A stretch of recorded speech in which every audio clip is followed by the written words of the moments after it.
statistics. That is relatively new for us. It will be a tremendous tool, tremendous to understand and to see the selection, how we can select the algae. Next slide, please. This was the omics. Selection. Very funny enough, somebody said that yesterday. We're comparing agriculture 10,000 years ago, probably you, Louis, 10,000 years ago with 50 years, 100 years. We all work with wild algae, all. We have some selected algae, but we all work with wild algae. As we could come back in 5,000 years before. You are able, on this, of course, I show works that I did as a researcher because it's easier. You can double, triple now the amount of lipids, polysaccharides, pigments with selections. It comes. There are a lot of companies now and laboratories working on that, but there is everything to be done on selection. Imagine a kind of algae Monsanto. We need it. Next slide, please. So strain selection will be important. Again, this is a work that I did, so that it's easier for me to show you. GMO, genetic transformation of algae for pharma, for example. And I show you here in green the expression of foreign genes in a Phaeodactylum with 5 patents that we had. The green expression inside of the algae until the secretion. You don't care if it's not your job. The point is to understand that we are able to express now foreign genes in almost all the algae we want. And we're creating a new company on that. Next slide, please. What will be important? It's also very trendy for the human, the microbiome, to understand the relationship between the bacteria and the algae will be very important. Not only to understand it, but to act also, to be able to bring the good algae. This is a thesis I had in my lab. You see here the normal algae. Here when you have a bacteria, one bacteria and one algae. You give the good bacteria and here you have the productivity of the same algae. And you give a bad bacteria, and you have the productivity of the same algae. We will be able to act with the microbiome on production and growth curves and a lot of other things. The bringing the good vitamins to remineralize the nitrogens, for example, and to help the nutrients to be much more effective, only with the bacteria. And there is a lot of work to be done. Next slide, please. This was for microbiome. And then, thank you. Microbiome is also signal between the cells. That's also very important to understand. If you have cultures, the cells, they are talking together. Not only there are bacteria, but the algae are talking together.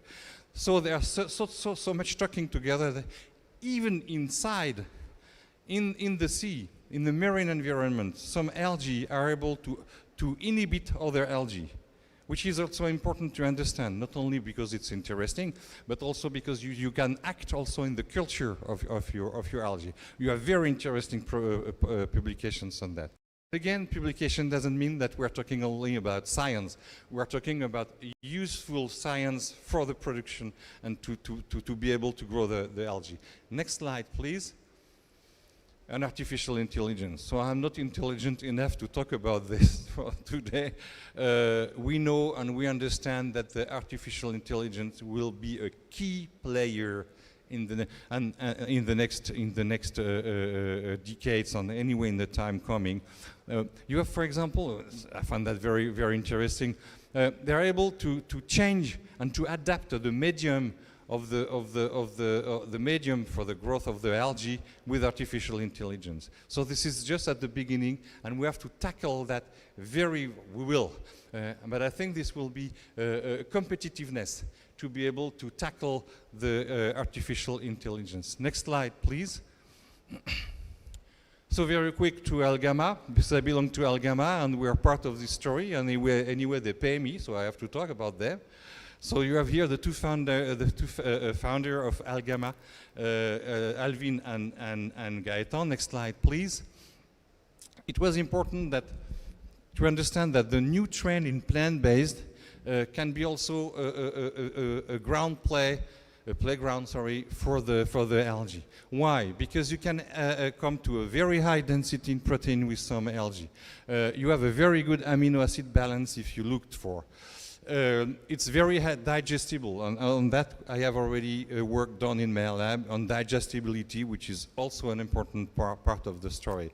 Best quality of unsaturated fatty acid. We learned, or we heard yesterday, how fatty acids are important, and they're the best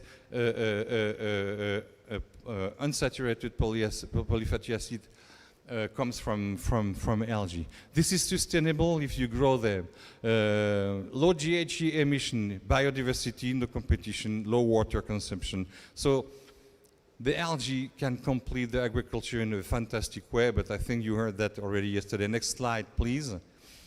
And Algama, this is already 22.5 million raised. 42 people actually. 70% of these people are in the R&D.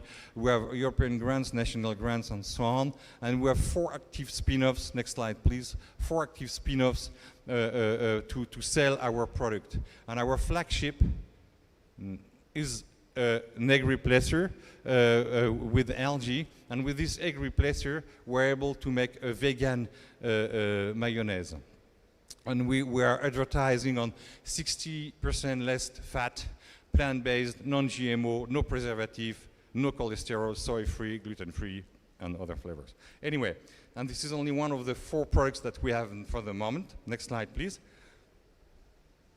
All of this was done with our egg replacer, because it's not that easy to replace an egg. If you just take an algae like this, okay, you can make a cake that will look like a cake, but it will not be a cake. And to replace an egg is very, very long. It was a 4 years work, actually, to replace the egg with the ingredients containing algae. Next slide, please. All of these are products done by Algama using our algae. This is true for the salmon substitute, this is true for the milk, this is true for the cake and pounds. Next slide, please. A few words about European Algae Biomass Association, because I'm not sure you retained everything, so now you will hear again about the European Algae Biomass Association. Very active, because we're 5 or 6 here from the steering board of this association. You know that Carlos is the president. I was the former president. Vitor is here. Gabriel is here. Next slide, please. I think you come back. Yeah, well, but I think at the booth you have we're 210 members, which is a kind of achievement. And we have very big players like Total, Roulier, and others. And you have a lot of small, and almost all the European universities are members, which gives us a kind of legitimacy to talk about algae. And if we need experts, and if you need experts, we know where to find them, because they are members of the EABA. Next slide, please. And we have our LG Europe to 2023, which is our conference, yearly conference. The next one will be in Prague, and the next edition in Roma. We had 450 attendees, which was also an achievement. We count about probably 500 in Prague next year. Next slide, please. And I think I'm done, and I thank you for the attention.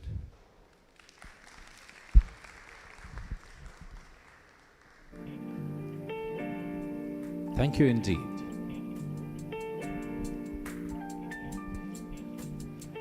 Now we're starting the 4th session, titled Challenges and Opportunities. Our first speaker is Dr. Marco Lizzle. He's an innovation manager at Varicon AQ. He'll be speaking about economies of scale necessary for commercialization of microalgae business. Please welcome him on stage.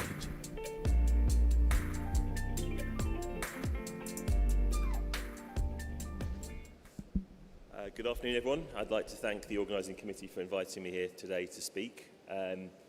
Hopefully the slide pointer will work. I don't know if it is. Is this working?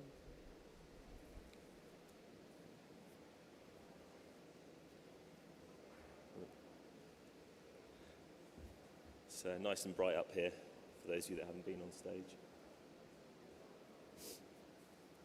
Is it gonna...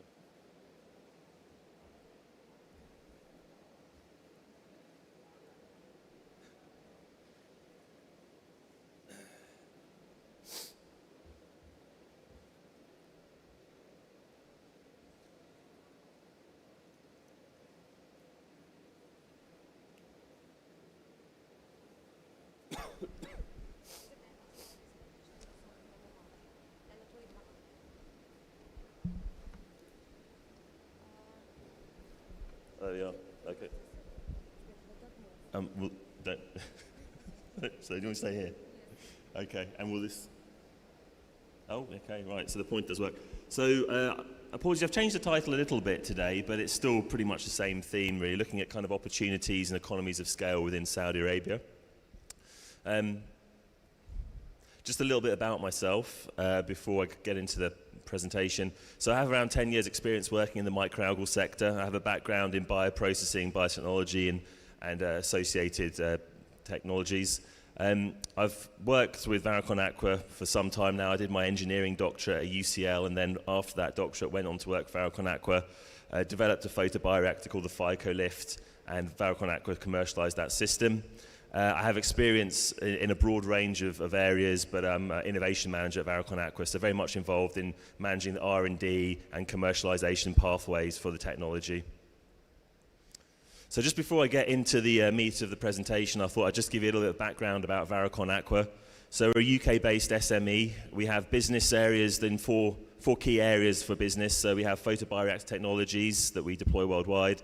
We have algae nutrients and, that we, again, deploy all over the world. We do aquaculture products and services, and also increasingly consultancy services, as we're finding the algae industry is growing and this demand for these services is increasing. As I said, today we'll be mostly talking about economics, but we are one of the leading suppliers worldwide of photobioreactor technology, and we've worked at all sorts of scales all over the world with a broad range of partners, and all the way from academic institutions to commercial partners. So just before I get into the economics part of the presentation, I just thought I'd highlight a project we did at KAUST. So we're a supplier that can provide technology all through the scales, so from inoculation, batching up to production. At KAUST, we supplied some phycoconical systems which are used for inoculation, and also some phycoflows and phycopond systems, which were then used to inoculate the larger high-rate algal ponds that KAUST built. The next slide shows a nice picture of the systems we deployed at KAUST. So these 3 phycoflow systems are horizontal tubular serpentine systems mixed with a centrifugal pump, and in the front you have 3 small ponds that are used for testing and then used by Claudio and his team to feed into their larger ponds that they made. So I thought I'd give a brief overview of global algal production, but I don't want to get too stuck into this because I know this has been discussed at length over the past couple of days and also today. So, I think the algae sector very much is in that top area, split between food, feed, health and cosmetics. There are, some emerging areas, let's say. Some are more feasible than others. But I think, for the purposes of today, it's very much worth thinking of, feasible and tangible algal opportunities as being in that food, feed, health and cosmetics area. I would give perhaps one notable mention, because I am quite into wastewater treatment. I think of the future and emerging opportunities for algae, I think wastewater treatment is perhaps the one that has the most potential, but I won't be talking about that today. So a little bit of background on key production numbers worldwide. You'll notice, those of you that are observant, that there's probably been a broad range of numbers quoted over the past few days.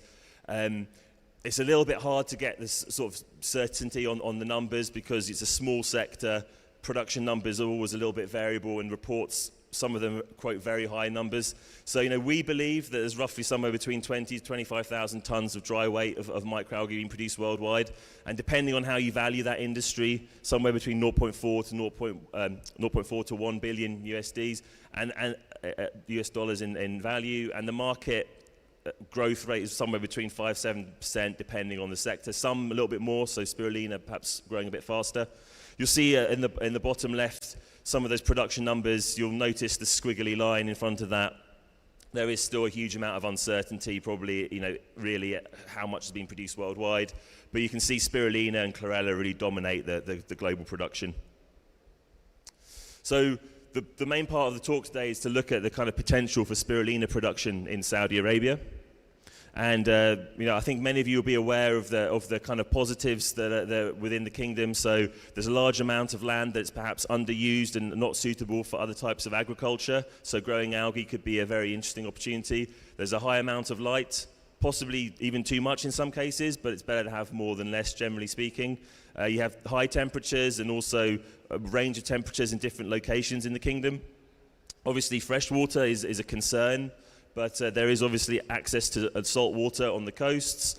Energy is cheap, which is a big plus. Labour can be low cost as well here, which is another benefit. And you also have access to capital markets internally within the kingdom and also externally. And location-wise, you have a good position here to export both to Europe and to Asia. So overall, I would say potentially one of the best locations worldwide to produce microalgae. So I want to talk a little about spirulina because that's the organism I want to focus on in this economic evaluation. So again, most of you probably know a lot about it, so I don't want to go into too much detail, but it's a filamentous blue-green cyanobacteria produced worldwide. It's been produced now for a number of years, so it's a pretty established product. Obviously, main production areas are in China, as been discussed previously during the conference, Southeast Asia and the US. There's a range of benefits, high protein content, and it's there's a few strains that are most commonly cultivated. Just a bit about the composition of spirulina. The key numbers of interest are the high protein content and also the kind of vitamins and trace elements that you can find within the spirulina, providing it's grown correctly. I won't be talking too much about phycocyanin today, but that's obviously another big area that spirulina finds itself in. So, as I mentioned previously, this is kind of some of the key production volumes and values worldwide. Probably somewhere in the region of 13,000 tons produced worldwide. These numbers I've seen double, I've seen a lot more as well, but I believe it's probably at that lower end. Typical production costs, again, somewhere between $8 to $20 per kilo. Some of the spirulina produced in China is a lot cheaper, but it's obviously a very different market in China, so hard to sort of say how it's been produced. Market value still, I guess, relatively low compared to other large agricultural crops, and the growth rate of spirulina is a bit higher than the average for other algae. B2C price range, this can be quite variable, but we're talking about here as a kind of standard spirulina product that will be dried and sold to the consumer, and that can often be found in powders or flakes. So you can see the market share mostly in North America and the Asia Pacific region. In Europe, there's some trends in increasing use now, especially of fresh pastes and various products like that. So I'm going to talk a little bit about a 10-hectare Saudi Arabian production site.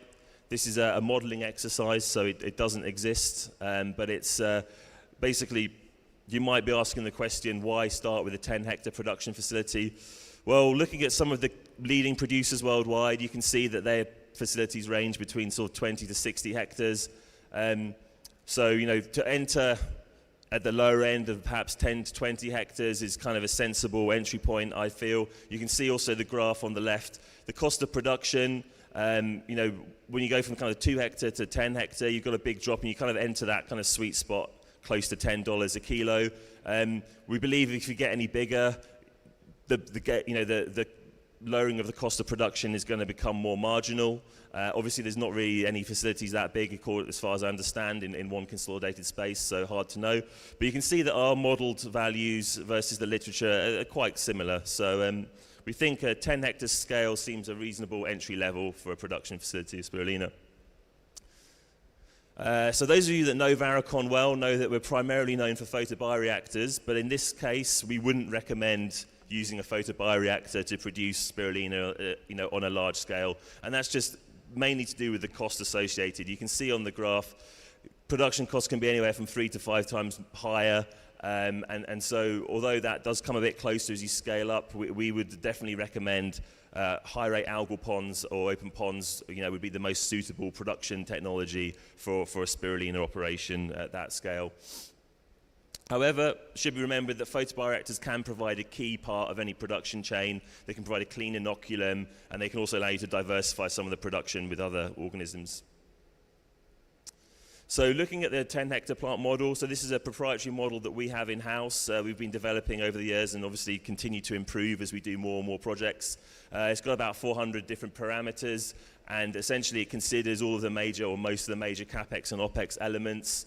So area, mass, labor, energy, and financial constraints. You can see here we've drawn up some facilities. Obviously, it's not real, but it's a nice CAD image. You can see that as most production facilities, you'll start with some greenhouses, you'll start with some inoculation ponds, and possibly also some photobioreactors, and then you'll scale up into larger ponds as you go into production. So a little bit more about the model. So as I've discussed, it's a 10-hectare kind of model. The production ponds are around 4,000 meters squared production ponds, but there's also, as you saw on the image previously, a range of smaller production ponds that feed into those larger ponds. We're assuming around 30 tons per hectare produced, which is equivalent of about 15 grams per meter squared. We're used to a saltwater tolerant strain in the model, and we'd like to thank, obviously, Claudia has been working on that at KAUST, so we're kind of using that concept in this model. Drum filter harvesting and use of solar drying.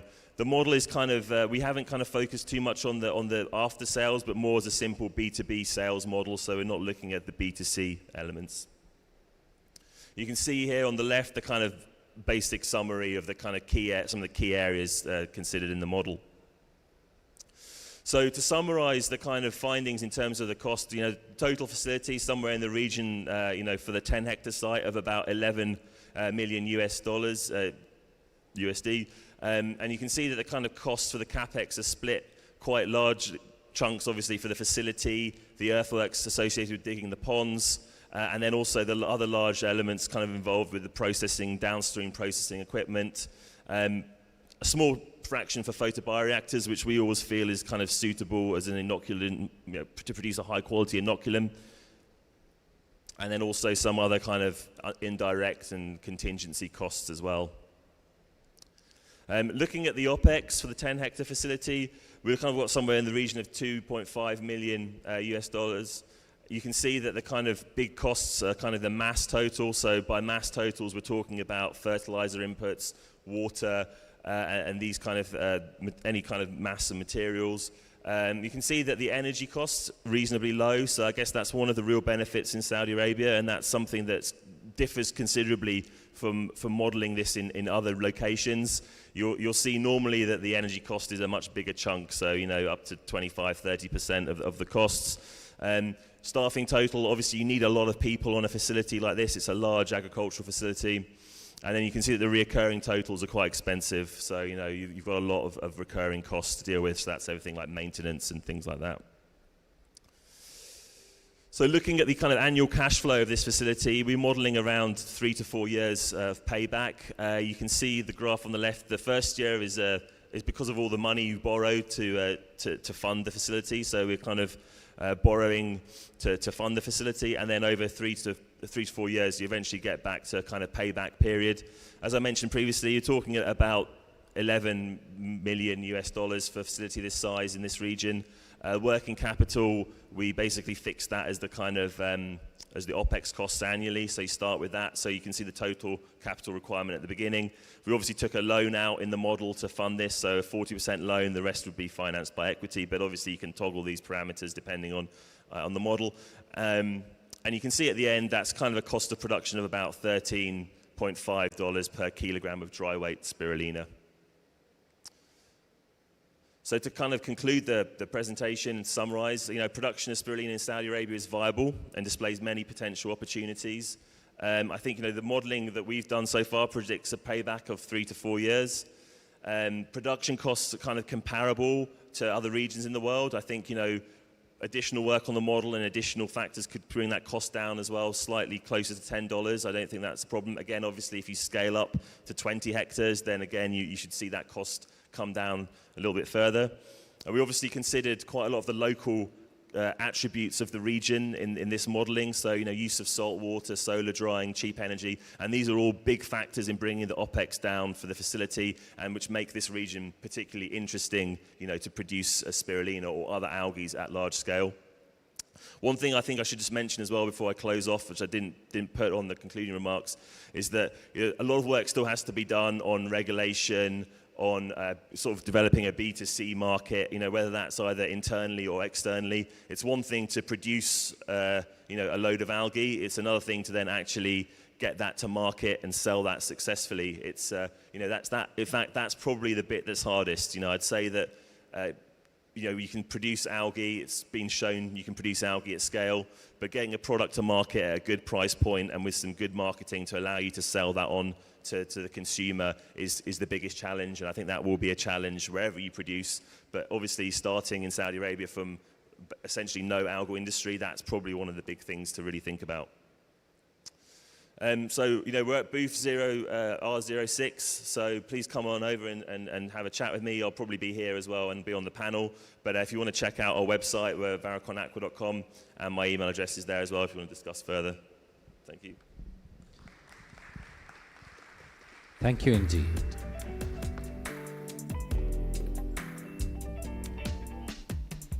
And now, ladies and gentlemen, please welcome Mr. Sander Haswinkle. He's the CCO of Elgin Synergy BV. He'll be speaking about algae with global impacts and local opportunities.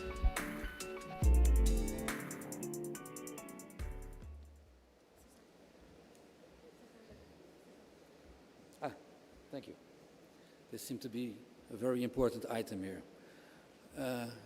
Good afternoon. I'm happy to be here, and it's an honor for me to be able to tell our story and maybe something about the algae industry as we foresee it.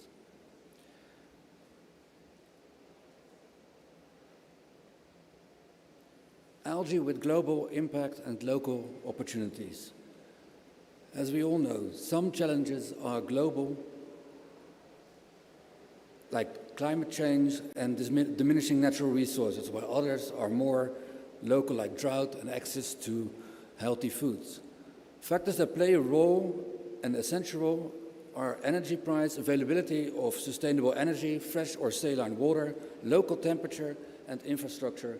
Available algae solutions are also very much dependent on the local situation.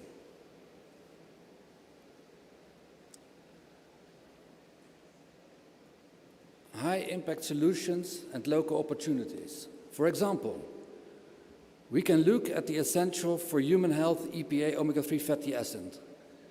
Currently, EPA is derived mainly from fish oil and krill oil.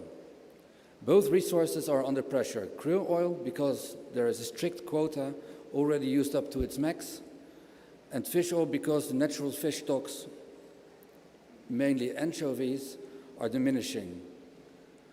From the two richest natural resources, Peru and Chile, only Peru is left and under pressure. In Chile, the anchovies is under real threat. In some areas, it has even collapsed. Saving the natural anchovies population has an extremely high impact because anchovies play an essential role in the world's food chain, and humans ultimately depend on this. What local algae opportunities with global implication arise from this? The opportunity is to replace fish-derived EPA with sustainable algae EPA. Doing so will lower the pressure on the wild fish stocks. The challenge is finding the right spot for a commercially valuable algae solution. For this case, I believe the best location needs to have a low-cost, sustainable energy for intensive, highly automated systems that use LEDs rather than sunlight. And you also need to have access to saline water and a modern infrastructure. Other options can be found that use, for instance, fermentation techniques. Like I've learned, are being planned right now here in the Kingdom. Other algae case examples will have different local requirements, resulting in other opportunities. In the hot MENA area, a case like with Galderia sulfurea, an extremophile rich in phycocyanin that is stable at low pH, has potential. Galderia grows best under extreme temperature and ultra-low pH and has up-and-coming food applications, both as a natural colorant and as a source for protein. The breakthrough at KAUST with making spirulina saline and heat-tolerant gives good opportunity in the direction of the MENA region as well.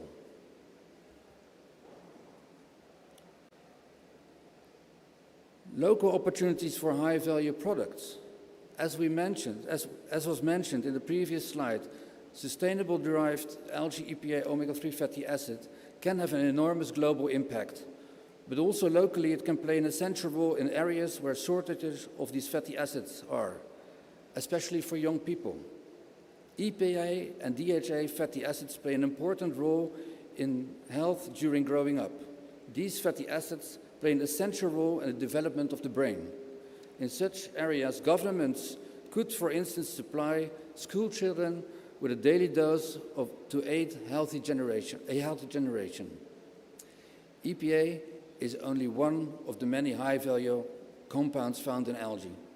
Extracted products and whole algae can be desirable and beneficial. For instance, spirulina, this cyanobacterium, is well known for its healthy nutrient profile. Over time, we have learned that the best quality comes from spirulina, grown under closed tubular photobioreactors. Another example is astaxanthin, a powerful antioxidant derived from Haematococcus pluvialis. This extract has a wholesale price between $3,000 and $12,000 US. Another example is fucoxanthin, derived from Phaeodactylum or Isochrysis. The wholesale price of this antioxidant, believed to reduce and burn dangerous organ fat, is now at 23,000 euros per kilogram. Finally, I would like to highlight Dunaliella salina. This extremophile grows in brine water and produces the precious beta-carotene. To give an idea of the commercial interest, BASF acquired its production facilities in Australia some years ago for 1 billion euros. Each alga has its specific optima and therefore different circumstances under which the growth is most economically valuable. Of course, looking at algae with the highest economic value is interesting, but sometimes local needs make it essential to have local algae production. For instance, if you plan for self-sufficiency in a specific area, algae can play an important role in supplying all kinds of essential fatty acids, proteins, and building blocks. Algae can help sustain local food production from aquaculture to dairy. Algae are even suited for soil improvement and wastewater remediation. I think there is a bright future for algae in the MENA region. With universities like KAUST and the developments like NEOM, the algae industry can be kickstarted playing its role in future sustainable development. At KAUST, they are developing saltwater algae program that will investigate the local opportunities for the MENA region in algae cultivation. I believe that with the right combination of available techniques and local resources, the algae industry will become a success. Oh, sorry, one back. But there will be no impact and no opportunities without scale. All the previous is not happening impactful without scale. The biggest algae farm in the world is Hut Lagoon in Australia. This BASF facility produces Dunaliella salina for beta-carotene and spans over 250 hectares of open ponds. From the information I have, I understand that the most extensive tubular PBR facility in the world is for astaxanthin and is owned by BGG World at 33 hectares. Although this sounds impressive, there are only a few of these intensive facilities worldwide. Suppose you relate this to the biggest greenhouses. In that case, in the Netherlands, the biggest greenhouse is 100 hectares. And the local greenhouse area in my tiny country is already 10,570 hectares in total. And that's for the Netherlands alone. So you can imagine that everything that we are doing right now with algae is tiny. Anyone here understands that something needs to happen before we can reach a world scale in algae? Is it a problem that there is no real scale in the algae industry? For companies that already have their running business, that is probably not a problem. In a broader sense, is there a need for a scale to bring the industry to the next level? In professionalism and commerciality? Yes. A professional level with an industrial infrastructure with professional suppliers in every part of the total supply chain is needed to expand and build an industry. Algae bear all qualities to grow into a mature market with competing prices and a professional level of diverse workforce producing, aiding and building within the algae market column. A mature algae industry may be a dream, but my dream. But with all the market movements, I believe that we are getting there.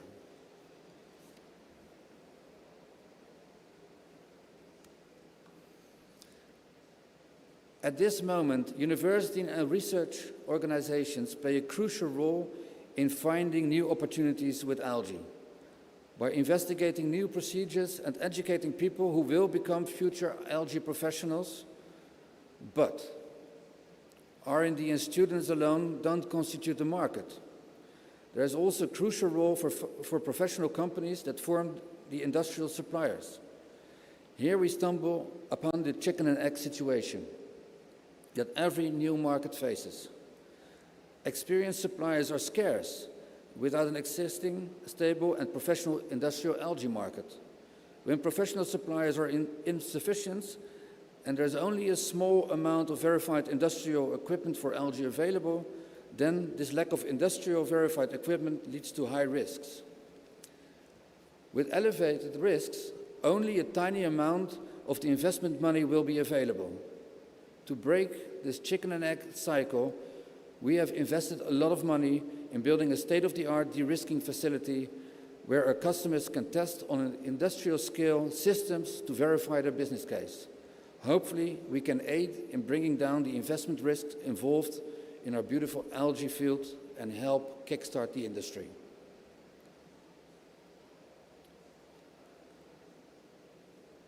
What do I represent? I will give you a brief insight in my 18 years of experience and what my role is in the algae field. My company, Algem, is home of the two-phase PBR, the most advanced PBR system in the world. It offers high quality, high efficiency, and high productivities at low energy input, without biofouling and at stable growing conditions. These excellent properties are due to the best-in-industry gas exchange, low maintenance, and all automated and integrated into a downstream solution. Our products come de-risked and with 18 years of excellent track record. And to give you a bit more insight of the facility that I was talking about, I would like to show you a small movie.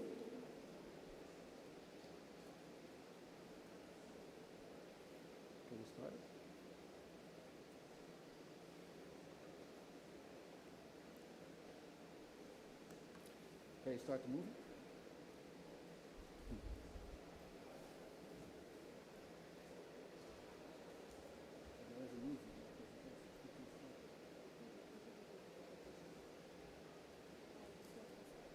It's not possible.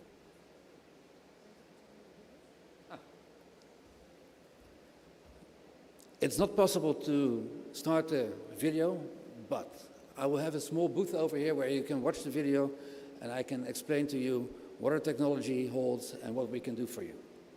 Thank you.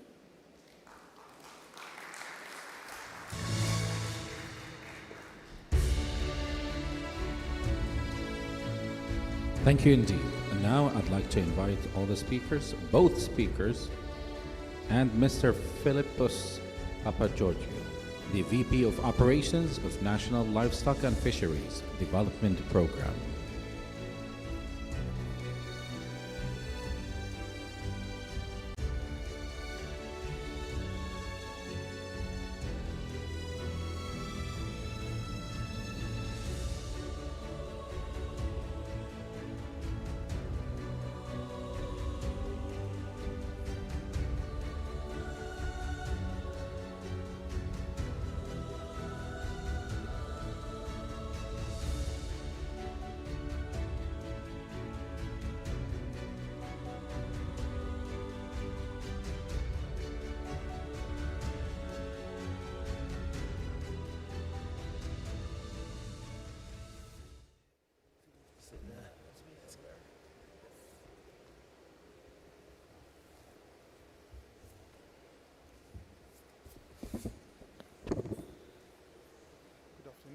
Thank you very much for your very interesting presentations.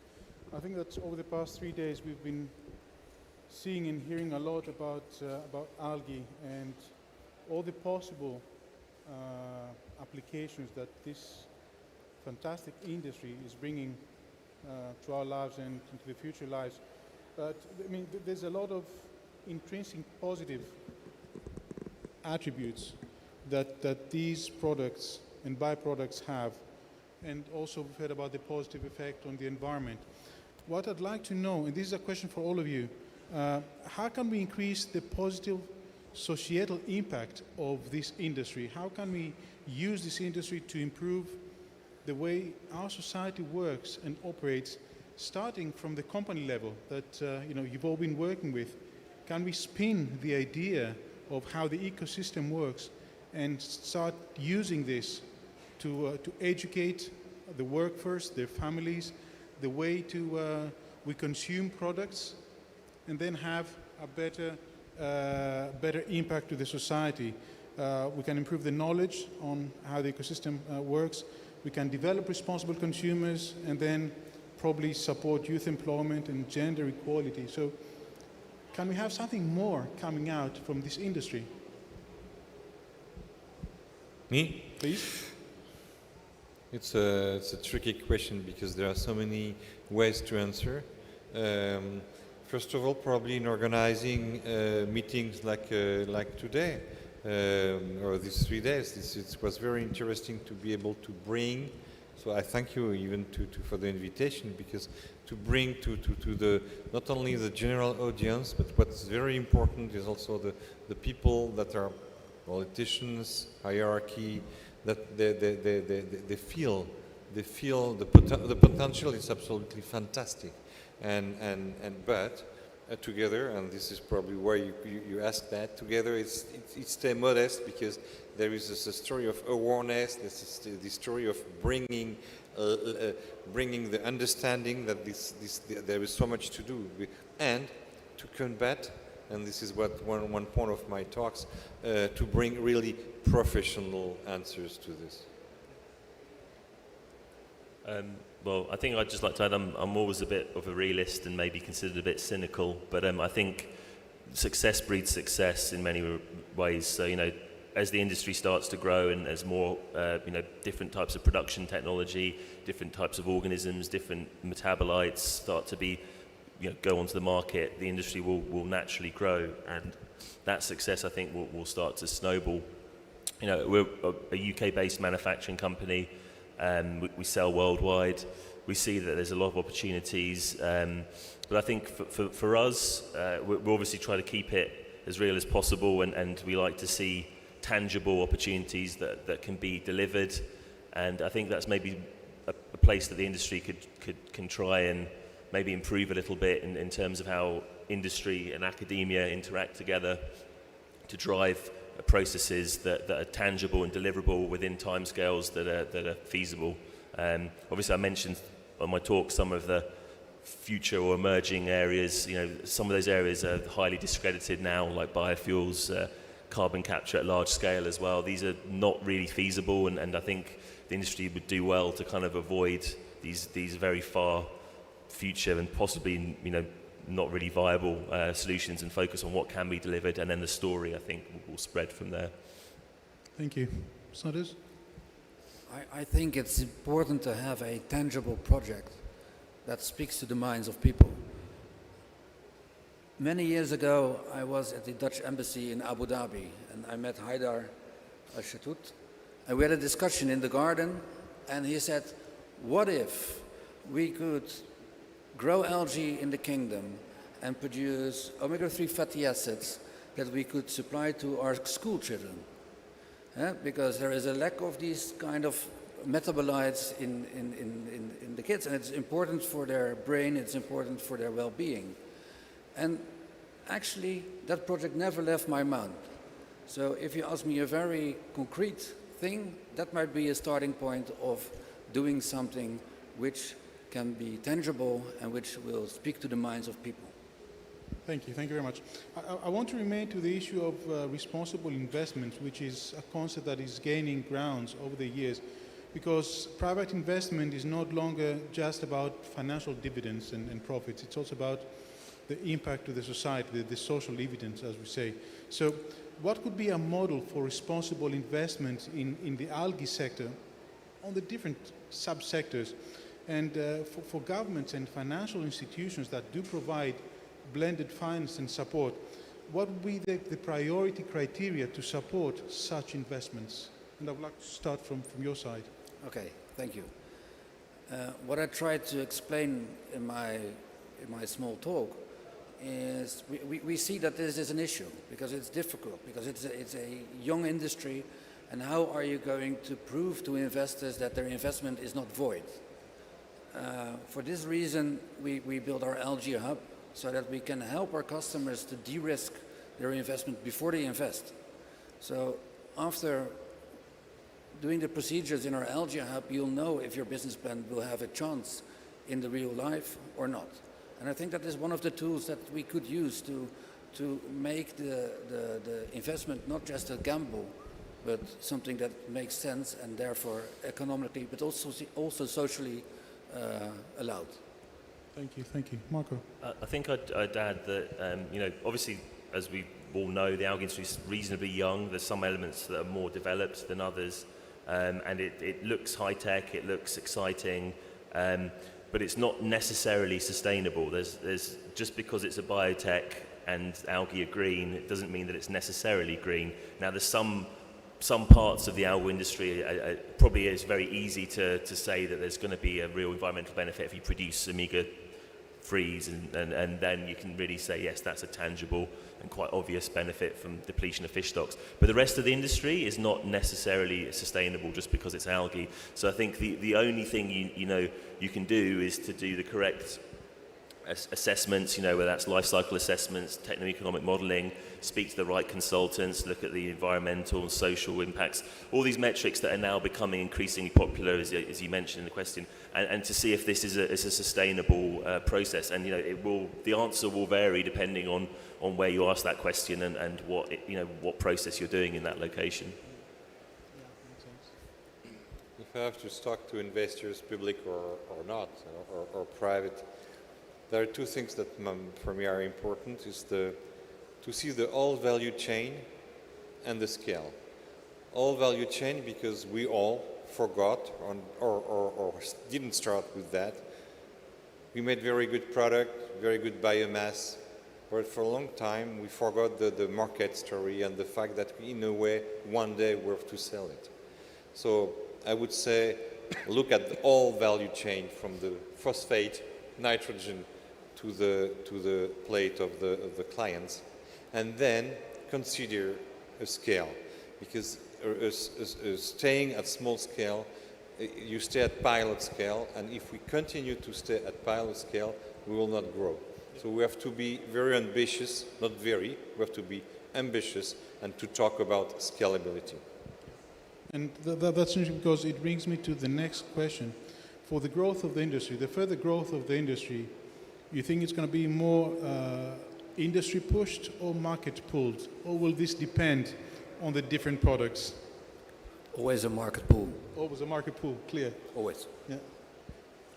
I think eventually the market will have to kind of pull it, even if there's some investment earlier on, you know, from. But from how can we get these products to It's cost the of end users or the end users to get to increase the demand for these products? That is part of the industry's role, isn't it? I think so. I think the cost of production in photosynthetic microalgae is always the issue fundamentally. You know, that's what has limited its use. You know, it's still a very expensive product to produce compared to other agricultural type materials, and that, you know, as that cost of production comes down, markets will open up. But that for me anyway is probably one of the most important factors, as well as then obviously the marketing and associated, you know, activities you need to do to get the product out to. Sanders, I think you might want to add something on that. No, I'm just thinking maybe I make some movements when I think. But All right. Okay. Okay, if we go back to the industry, clearly market pool, and we should stop forgetting to hire high-level business developers, commercial directors, people that are really trained to go to the market and to go further than the high level we thought having in biology.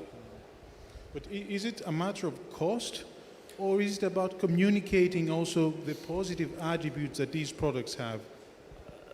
I feel there is a part of that is communication, but I feel that a lot of the larger, you know, multinationals that have feed ingredients are probably aware, you know, broadly speaking, of what algae is capable of, but they want volume and they want it at a price, and that is what affects it then getting into other, you know, formulated products. So I think, you know, as cost of production comes down, markets will open up, and then, you know, the communication around that becomes a lot easier. And to go to this price, you have to go to scalability. Yeah. Yeah, so scalability and good communication. I don't think that scalability is an issue anymore. Either Varicon or us or other companies will be able to scale. So it's not an issue of the technique to grow the algae. So what is missing is the link between what we are doing and the market pool, so to say. The companies, we need to have finished products that can be put into food systems or in other parts of the economy. And we have been lacking, I think that Jean-Paul was referring to that, to put a lot of emphasis on that part of the whole column. One of the things that we are currently doing is trying to, even on the small scale, to get this market pool working. So we allow startups in food sector to use our facility for their startup products and for the first year of production, so that they can test their product in the market and so that they are able to start off. And then, of course, the wheel should start turning. Yeah, makes sense. And that leads me to my last topic, which is going to pave the way to the next session. So you all mentioned that, you know, we have plenty of space here. There is low cost of land, there's low cost of energy, there's relatively low cost of labor. These are the advantageous parts of, you know, investing in the algae business in the kingdom. There's lots of sunshine. We are close to regional international markets. So what would be the most important step for the government, according to you, that the government should take in order to attract private investment? What would international private investors would like to see in order to come here and invest in this industry? Well, I think, obviously, I guess as just a manufacturing company, it might be a bit beyond me to answer that. But I think, you know, generally speaking, from what I've seen, it seems like a favourable place to invest. I know that obviously there's been a lot of changes over the past 5-10 years within the kingdom, and it looks like you'll be able to attract investment, but I think it has to be a solid business proposition, and it has to be something that people can buy into and believe in, you know, if they're investing from abroad. Obviously at the moment there's a lot of investment internally within the kingdom, and I think that's great to kind of kickstart it, but then eventually, yes, you'll have to attract these kind of larger investors, and I think favourable business environment, which appears to be the case. Sanders? I would think tangible business columns. So, and there's a lot of opportunities here. I mean, if you look around at this conference or at the fair, there's a lot of aquaculture happening here. And I know that many of these companies use algae. So start there with investing in the best technology so that you will improve your aquaculture through algae. And of course, I still believe in the idea made by Haidar a couple of years ago. If you make that into a tangible business case and you do the maths, then I think you have a winner. Paul? It's kind of a difficult question because I don't feel like giving an advice how to do in your own country, because we meet people that are very well aware of our job. When I talk with Haidar, he knows very well the ecosystem. You hire people of high level. I'm sorry, Claudio, but you are a high level. So how me, I would go, I would just probably say that we have to be careful to and this was in my talk, not the importance is to meet professionals, people that are really there, know really their job, and then that they are really deep in the story. Otherwise, I don't feel like giving advice. I think the way it goes, it's very well done. I mean, I have no. Thank you very much. Well, I think with events such as this one, we promote collaboration, which is what all of you said. We need to promote collaboration. There's no competition among scientists, among the industries. No, there is plenty of room for everyone. Mm-hmm. So I'd like to see that conference happening again in a couple of years. We would like to see you here again, see the progress that has been made, and hopefully discuss what the further next steps should be. Thank you very much for your presentations. Thank you very much for your attendance. And I think we're going to have enough time for coffee. I'd like to ask you to stay on the stage for a few more minutes. I think we have something for you. So thank you all very much. You're welcome. Thank you indeed. I'd like to invite Dr. Ali Al-Sheikhi to the stage to thank our speakers and moderator.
Thank you indeed. نتوجه الآن لاستراحة لمدة 20 دقيقة. Now we're having a break for 20 minutes. Thank you.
Ladies and gentlemen, we invite you to join us. We're about to start. ندعوكم للانضمام إلينا. سنبدأ بعد قليل من الآن.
And now, ladies and gentlemen, we'll start this session with our first speaker, Dr. Claudio Fuentes. He's the Algae Program Director at KAUST. He'll be speaking about towards acceleration of industrial production of algae in Saudi Arabia. All right. Thank you very much. Thank you for the organizer for this invitation. And I'm really glad to be here and to show to all of you what we have done at KAUST. The presentation is to our acceleration of industrial production of algae in KSA. All the data that you will see here is the data that we are obtaining in our pilot plant facilities at KAUST. It's a project funded by MIWA, and you will see what we have done and what are my recommendations for the future of this industry in the kingdom. So the main issue that we have here in Saudi is that we rely on the importation of raw material for feed for animals. This is a massive issue, and of course, it's all about food security. So there is a concern for the latest success, like the war and so on, that there can be a change in the source of proteins, carbohydrates, and lipids. So most of these raw material are coming from South America, especially Brazil, soybean and Argentina, fish meal and fish oil from Peru and Chile. And this is a massive issue, and what the government has done is basically to identify a technology, in this case algae technology, that is able to produce this raw material for feed for animals and for other purposes. But the main goal is to produce this raw material by using this technology. We are at KAUST, what we are doing, we are establishing this algae technology in the kingdom, combining different technology and adapting the technology to the harsh conditions that we have here in this country. So why algal production and biotechnology in Saudi Arabia? Basically because naturally, as you can see here, algae grows in all around the coast of especially the West Coast, the Red Sea coast, and also in the Arabian Gulf.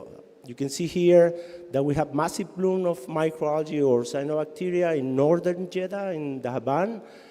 We also have up north of KAUST, we have massive bloom of Dunalila naturally, and in a place that is called Mastura.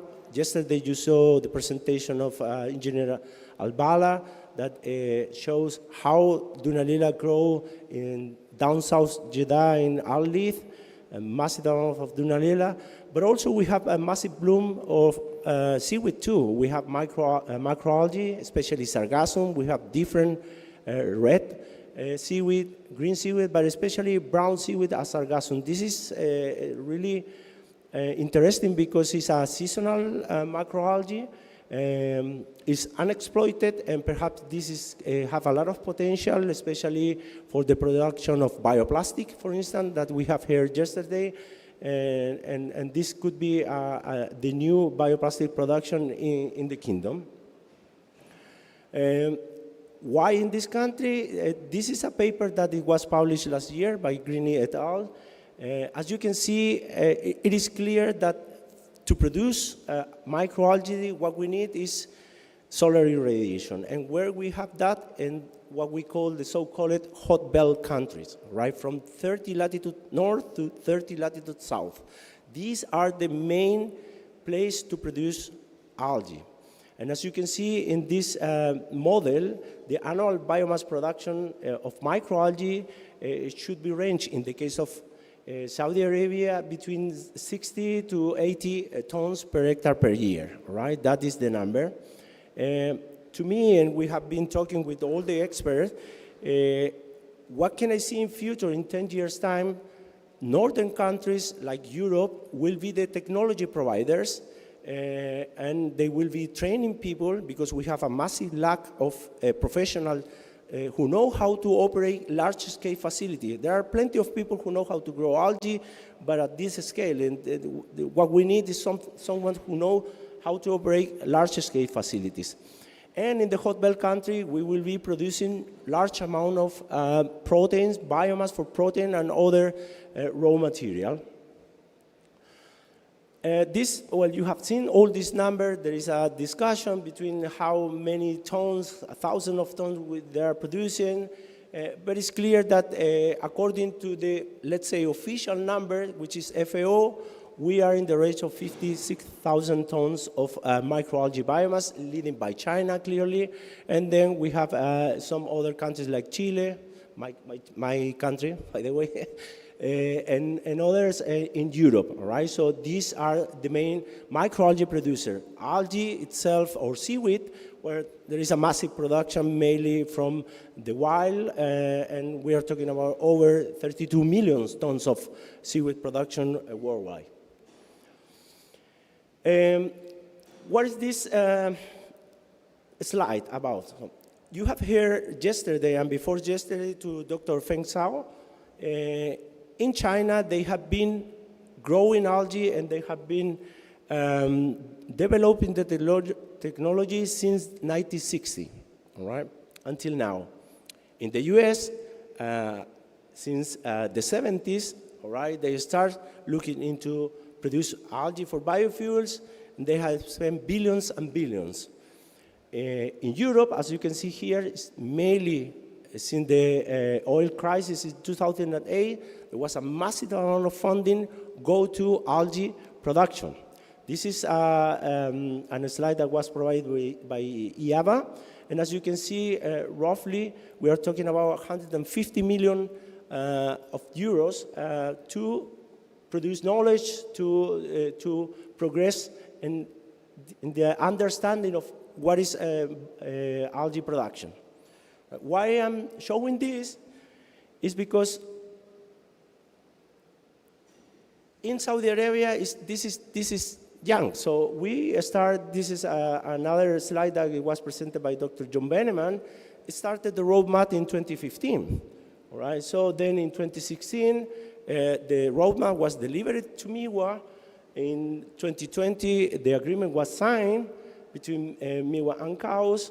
And then in October 2021, we start with the project, right? We are halfway of Vision 2030, and we are halfway to produce and to be a leader of algae production in the world. Regarding the project itself, we start in October 2021, and as you can see here, this is the roadmap. What we have achieved in 20 months is something that I personally believe is remarkable, because from scratch, we have built in 3 months only a pilot plan, as you can see this picture. in operation since June last year. We are now 70% of advance on construction of phase 2. That potentially, and I do believe that in September this year we will be in operation. That is a 4-hectare plan. So only in 20 months we have progressed quite a lot. And you will see that my peace of mind is that the algae is growing perfectly fine and is adapted to this hard condition. You will see these are the numbers, right? So this is Arthrospira maxima adapted to Red Sea water salinity. Right? We are talking about 42, we have peak of 46, 48, but the algae can be produced constantly. These are the numbers of 5 raceway producing continuously since June last year. We are about to, at the end of June, we will be 1 year of production. And as you can see, the behavior or the performance of the algae is quite related to the temperature, all right? Believe it or not, in Jeddah, in northern Jeddah, in cows, the amplitude temperature is quite narrow. Actually, between day and night, the difference is about 5 to 7 degrees only. But in winter time, we have a difference of 10 degrees. And as you can see, I don't know if I can point it here. Well, if you can see the trends of the production in terms of kilogram per cubic meter is roughly the same trend as the temperature, right? The beauty of this is that we have proved and validated that it's feasible to produce in a year-round Spirulina maxima adapted to Red Sea salinity. And this is quite important because having this number in phase 2, we will start in September, and then if we prove 1 more year production at a higher scale, then definitely we can say that it will be the next crops that we will use for feed for animals. This is another achievement that we have done. As you can see, we have different systems. We have photobioreactor, as Marco mentioned, from Baricon. We have our own raceway that we are producing. We have been producing seaweed. As below you will see that this is, we're about to start the operation of a seaweed raceway at Naqua. This is the water test, that is why it's that color. We are now about to receive the paddle wheel. We will start using, in that case, Chetomorpha or Ulva for bioremediation by using the water that is coming from the shrimp pump. And probably you saw in our booth in cows, we have several products. We have more than 7 products from the same strain. And this is something remarkable that we can show that we can produce from biomass whole meal up to a specific pigment, quite a range of different products. Another thing is, this is quite important as well, that we are training the people. We are training the first generation of Saudi algae farmers. As you can see, now we are around 18 people working in this project. We have receiving elevated trainees. We have receiving people from other universities. We are training people. We are really welcome to receive or to host to any professional, any student who want to learn about algae from scale-up, lab, culture, and also downstream process. Everything that we do, we can show and we can share that information because that is the mandate of the government to train the next generation of algae farmer in the kingdom. What is going to be our positive impact? Once we have demonstrated that at pilot scale that we can produce this algae, we also need to demonstrate at larger scale, 4 hectare, what we can produce. This is a projected general output for a 100-hectare algae plant. So we will be in the range of 3,500 tons of biomass per year. Worst case scenario, if we sell this as a raw biomass, it's going to be around 1.2 million input. But best case scenario, if we do other projects more expensive, over 136 million USD. What we also are doing, we are transferring the technology. We are supporting the government, all different stakeholders in this technology. And this is a high economic multiplier effect because it's not only the technology itself, it's also all the suppliers and all the value chain. And one of the most important things is that this will create jobs. Why? Because all these projected higher, larger scale plant will be located in a specific area and rural areas. We cannot be next to the city, next to Jeddah or Al-Lith or Rabi. We need to be in those places where we have available land, flat land, we have plenty of CO2 source, and this is all along the Red Sea coast. The flat land is a vast amount of land. We have several CO2 sources, a thermal power plant, we have desalination plant. We have all what we need in order to be one of the world leaders in algae production. But toward that acceleration of industrial production of algae in KSA, and in the previous session, there were some message, and these are the personal message that I would like to send to the government and the policymakers. What we need to do in order to attract local and international investors, all right? There must be incentives to attract them, and one of the key incentives for them, and this is a massive opportunity for the government, is to create the most advanced regulation for algae exploitation. This is quite important because if the government does the framework and take the example from the US, take the example from China, take the example from Europe, we can create a regulatory framework that it will say to the investor come because you are not going to have only 5 species to grow, you can have 10 species to grow, and you can have this subsidy, and you can have this kind of benefit if you come to this country.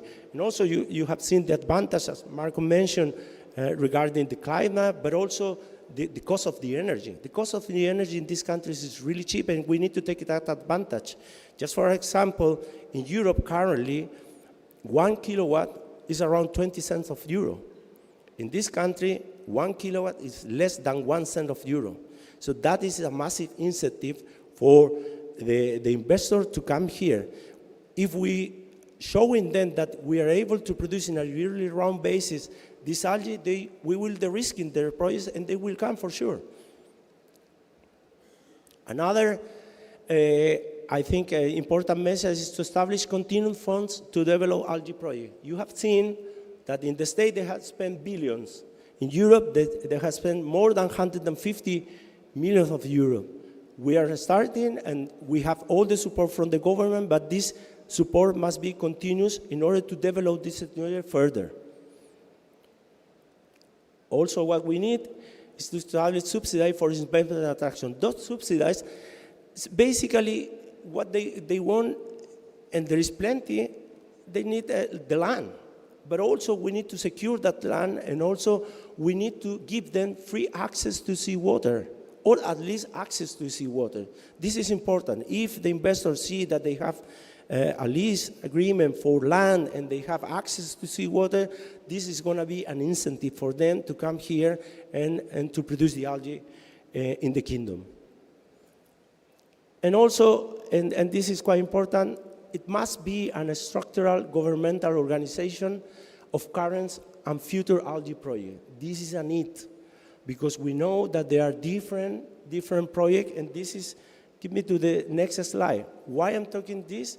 Because there are different stakeholders, massive ones, such as CAOS and MIWA, Saudi Aramco, SWCC, that they are currently doing a project, running project in algae, or they want to run this algae project, SWCC, NEO, all of them for different purposes. In the case of cows and the government by MIWA project, this is for feed for animal, but for Saudi Aramco, perhaps it's CO2 capture, for SWCC for bioremediation purpose, for NEO for food for humans, Saudi Green Initiative CO2, NAQUA for different products.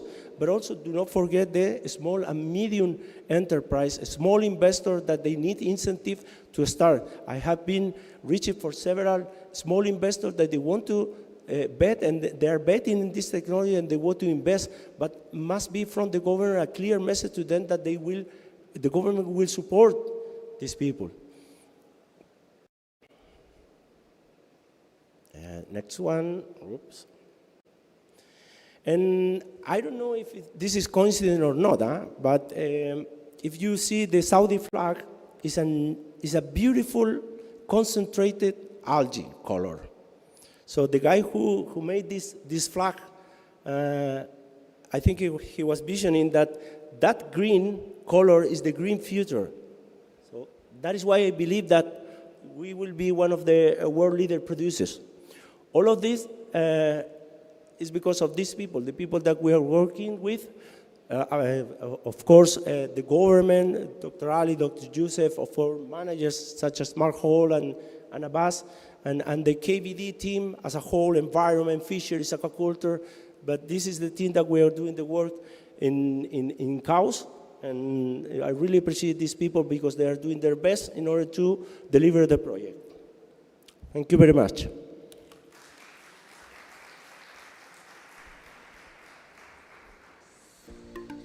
Thank you indeed. Our valued non-Arabic speaking guests. This session will be conducted in Arabic language. Please make use of the simultaneous interpretation headsets provided by our hosts at the entrance of this hall. إذا نجدد ترحيبنا بكم. ستكون هذه الجلسة باللغة العربية. سيدير هذه الجلسة مشكورا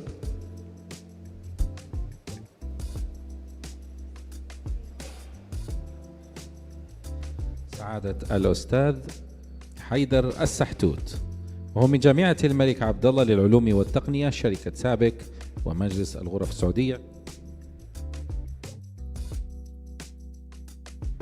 ستكون هذه الجلسة الحوارية بعنوان الاستثمار في صناعة الزراعي وتصنيع الطحالب.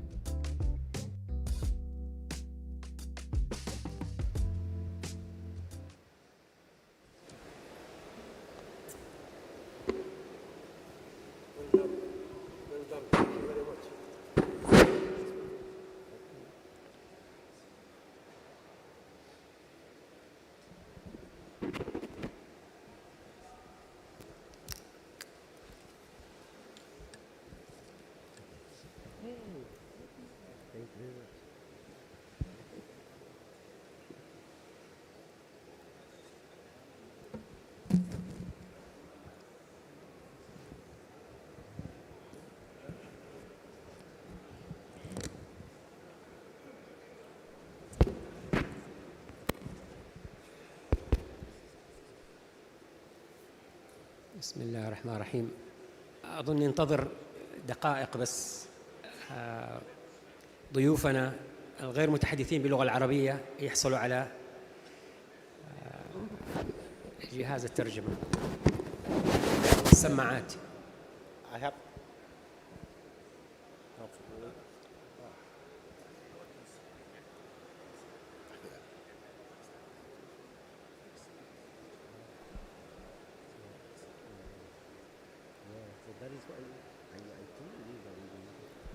Thank you indeed. We're waiting for our valued non-Arabic speaking guests to get their simultaneous interpretation headsets.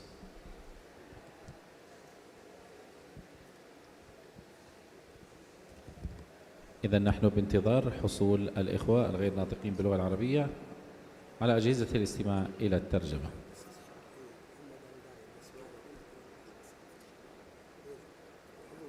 دكتور حيدر بإمكانك البدء.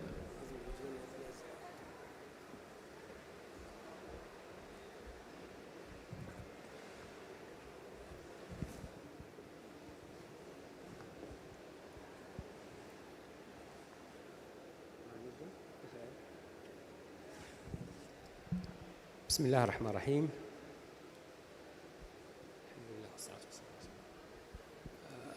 السلام عليكم ورحمة الله وبركاته، ومرحبا بضيوفنا الكرام في هذه الجلسة الختامية، جلسة الاستثمار في قطاع استزراع وصناعة الطحالب. يشرفني الترحيب بأعضاء الأخوة الكرام أعضاء الجلسة. طبعا الدكتور يوسف الحافظ غني طبعا عن التعريف بعد الجولات. الدكتور إبراهيم التركي طبعا حيقدمه رئيس اللجنة الزراعية بمجلس الغرفة التجارية السعودية. الدكتور كلاوديو رئيس برنامج استزراع الطحالب في جامعة الملك عبد الله للعلوم والتقنية، كان معنا قبل شوي برضه غني عن التعريف. والأستاذ محمد الدايل رئيس اللجنة الزراعية في غرفة الشرقية وعضو مجلس الغرفة التجارية. الله يحييكم. طبعا أحب أبدأ واضح من خلال الجلسات الأيام الثلاث. العديد من المتحدثين ذكروا بصورة واضحة ولا تقبل يعني تفسير آخر أن المملكة قد تكون واحدة من أفضل الجهات أو الدول في العالم التي يعني المهيئة والمؤهلة لقيام صناعة استزراع وتصنيع طحالب واعدة. هذا الكلام تكرر اليوم وتكرر أمس وتكرر أول أمس. هذه هي نقطة الحوار الرئيسية في جلسة اليوم. جميع المحاور اللي حنتكلم فيها حتنطلق إنه المملكة هي مكان، يعني لن نتحدث عن لماذا المملكة، لأنه سبق المتحدثين وتكلموا ليش المملكة العربية السعودية. المناخ، الطقس، الحرارة، الأراضي، البنية التحتية، بيئة الاستثمار وغيرها إن شاء الله. أحب أبدأ الآن سؤال لأعضاء الأخوة الكرام. هل من واقع الأيام الثلاث وخبرتكم في المجال، هل تتوافق أهداف وبرامج رؤية 2030 مع أهداف قيام صناعة حديثة لاستزراع الطحالب وتصنيع الطحالب في المملكة، وفي أي الجوانب؟ نبغى نربط بين الرؤية وبين الصناعة. أين نقاط اللقاء فيها؟ تفضل دكتور.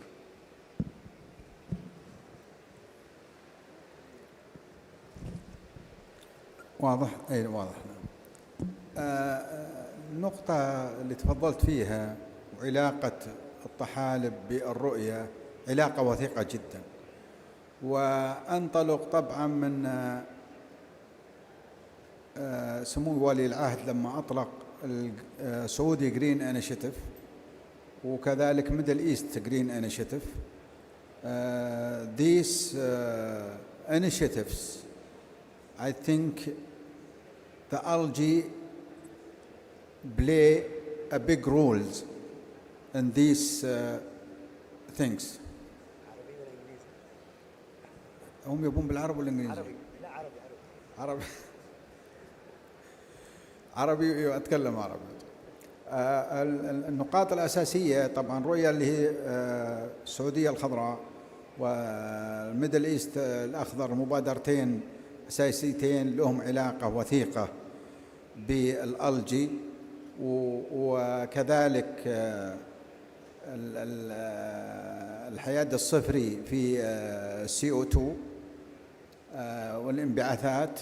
الطحالب تلعب دور كبير جدا. هذه الجوانب كلها تتوافق.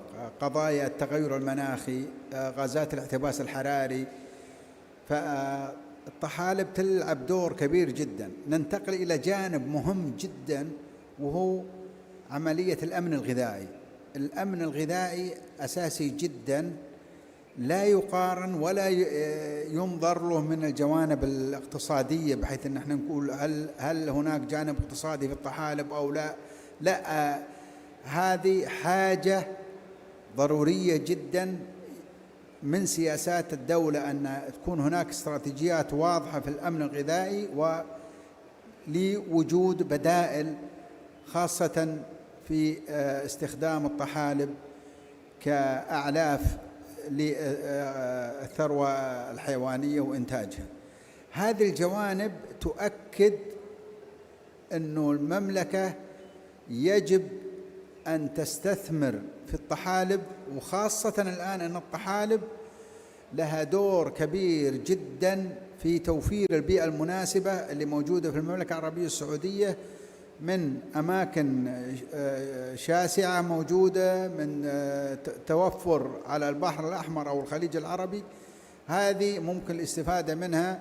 وفعلا لو نستطيع أن نسد ثغرة من الاحتياجات الخاصة بالأعلاف باستخدام الطحالب، أعتقد أن احنا بنحقق إنجاز كبير جدا بجانب الاستدامة البيئية والمساهمة في تقليل آثار غازات الاحتباس الحراري. شكرا دكتور. دكتور إبراهيم، بالإضافة للمحاور اللي ذكرها الدكتور يوسف، ماذا ترى؟ إيش تشوف؟ بسم الله الرحمن الرحيم، الحمد لله والصلاة والسلام على رسول الله. في البداية أنا صراحة أحب يعني أشكر وأهنئ وزارة البيئة والمياه والزراعة على إقامة هذا الملتقى الفريد من نوعه. يعني الأيام اللي راحت وضحت لنا بجلاء يعني شيئين رئيسيين. الشيء الأول الجهود الكبيرة يعني والمخلصة اللي بذلها القائمين على هذا المؤتمر، على رأسهم يعني سعادة الدكتور علي شيخي رئيس المؤتمر. وأنا صراحة جدا جدا سعيد أنه يعني أثمر عن مؤتمر رائد وفريد من نوعه. وهذه خطوة مهمة جدا في رحلة ال1000 ميل. يعني لا ننخدع ونقول له مؤتمر ناجح وكذا، لكنه خطوة مهمة جدا في رحلة ال1000 ميل. اللي شفناه يعني الأيام اللي راحت وسمعنا عنه، يمكن أنا ما حضرت كل شيء بس، ولكن لخصها كلوديو قبل شوي لكم. يعني لخصها جمالا ورمزا وتعبيرا. يعني وأنا أشوفه صراحة يعني your summary Claudio was figuratively and literally it sums up very nicely the conclusion of this conference. Of course, we saw many speakers yesterday and today. Joel, for example, yesterday, he gave a very inspiring presentation, and the other presentations as well. If I would talk a little bit about this أرجع العربي, I would spend hours and hours about it. But congratulations to everybody who participated in this. ولكن قبل هذا وبعد هذا مبروك للعلم ساينس اللي سهل علينا نحصل على هذه المعرفة اللي ممكن تقودنا للمساهمة في تحقيق رؤية 2030. أعتقد أي إنسان يعني شاف محاور وأنشطة المؤتمر ويسأل السؤال الوجيه اللي طرحته مهندس حيدر، هل هذا يتفق مع رؤية 2030؟ لابد أن نعرف ما هي الرؤية. الرؤية فيها روح وفيها 3 ركائز رئيسية. الركائز الرئيسية التي يجب أن تكون هي المعيار التي نقيس عليها أداء هذا المؤتمر هي الركائز ال3 حقت الرؤية: مجتمع حيوي، واقتصاد مزدهر، ووطن طموح. A vital society, a prosperous economy and an ambitious nation. وأي شخص شاف اللقاءات والأوراق التي قدمت يشوف أنه الطحالب لا شك حسب المعلومات اللي شفناها والنتائج ستساهم في مجتمع حيوي بدون شك. إذا نظرت لها كغذاء الإنسان، إذا نظرت لها كغذاء للحيوان سواء أسماك أو غيرها، إذا نظرت لها كمحسنات البيئة، وزي ما قال الدكتور يوسف نبغى نستهدف الحياد الصفري عام 2050 تمشي معها. إذن هذا الموضوع مجتمع حيوي غطيناه. النقطة الأخرى، هل ستساهم باقتصاد مزدهر؟ يعني الأرقام اللي ذكرت يعني أمس وقبل أمس، أنا أقدر أنتج إسمنت من الطحالب، أنا أقدر أنمي الغطاء النباتي في المملكة من الطحالب، أنا أقدر أنتج أغذية للإنسان والحيوان من الطحالب وأوفر فرص عمل وأحقق دخل كبير جدا ينسجم مع نقاط القوة ونقاط الضعف في المملكة. أنا ما عندي موارد ولا عندي أنهار ضخمة ولا عندي شيء، لكن أقدر أسخر العلم ومن خلال الطحالب وغيرها أيضا المشاريع التي يعمل عليها إنها تساهم في اقتصاد مزدهر، وأنا ما عندي شك في ذلك، ولكن يجب أن نعمل عليه أيضا، لا يأتي تلقائيا مثل ما أنكم عملتوا على إنجاح هذا المؤتمر، يجب أن نعمل عليها. النقطة الثالثة الوطن الطموح، والله أنا أعتقد ما أختلف عن الكلام اللي قيل إنه الجي إيكونومي، يعني ممكن السعودية مثل ما كان يعني ينظر إليها في بداية القرن العشرين على أنها لا يمكن أن تكون رائدة لصناعة النفط في العالم، وأصبحت هي الرائدة في صناعة النفط في العالم، زين، وليس بسبب وجود النفط. هناك دول فيها نفط أكثر مملكة، دول مجاورة ودول بعيدة، ولكنها لم يكن ولم يصبح النفط ذو شأن لها، ولكن بالإرادة والإدارة المملكة ولله الحمد حققت شيء ومركز عالمي، زين، وطموحات عالية جدا بالنفط. هناك فرصة من كل ما قدم حقيقة اللي أشوفه أنا، وهذا رأي موضوعي، أن ممكن الطحالب إذا اشتغلنا على العناصر الأخرى المكملة ممكن أن نكون نحن الجلوبال ألجي ايكونومي إن ذا وورلد، نحن نكون صناع اقتصاد الطحالب في العالم. هذا رأيي باختصار يا حيدر. شكرا دكتور. يعني الدكتور مش بس وطن طموح، وطن طموح جدا، هذا ما نستطيع أن نخرج به من. شكرا دكتور. دكتور كلاوديو, you get my the question, right? So how would you link the objectives of the algae industry, where does it fit with the objectives and goals and programs of Vision 2030? Luckily, I have been living in this country for 1.5 years now, and I know what are the needs. I know what the government wants, and I know that you can make it. Actually, Doctor here, he said that you have developed a full industry that moved the world, which is the oil industry.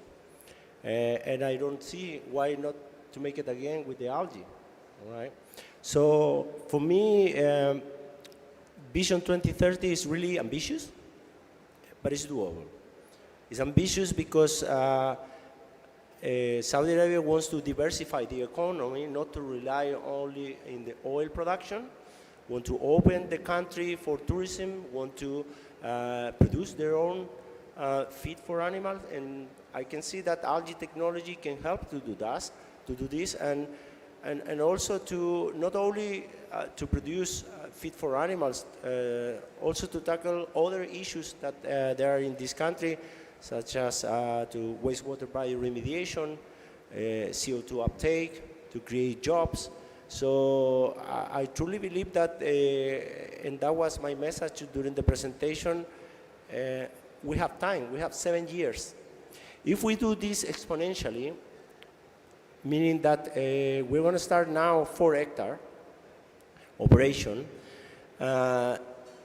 if by next year we build 40 hectare, 400 and so on, we should be able to produce the amount of biomass that the kingdom needs by 2030. It's ambitious, but as I say, it's doable, and I truly believe that with the government help, with the science behind, with the right people, and working all together. This is the important message that I try to say to everyone, working from the small SME, different universities, big companies, everyone has to work together. Let's not gonna commit the same mistake that they have done in the States and Europe. They have anyone of their own pathway. Let's gonna organize the house and say, okay, we need to do this all together. And that will end up supporting the objectives, the goals of Vision 2030, whatever. Thank you. أستاذ محمد, إيش شيء اللي توافق عليه من اللي ذكروه الإخوة وما ترى إضافته؟ بسم الله الرحمن الرحيم. الحمد لله رب العالمين، والصلاة والسلام على المبعوث رحمة للعالمين. الحقيقة أنا بداية أتوجه بالتهنئة لمقام وزارة البيئة والمياه والزراعة على إقامة مثل هذا المؤتمر والمعرض الدولي الفريد من نوعه،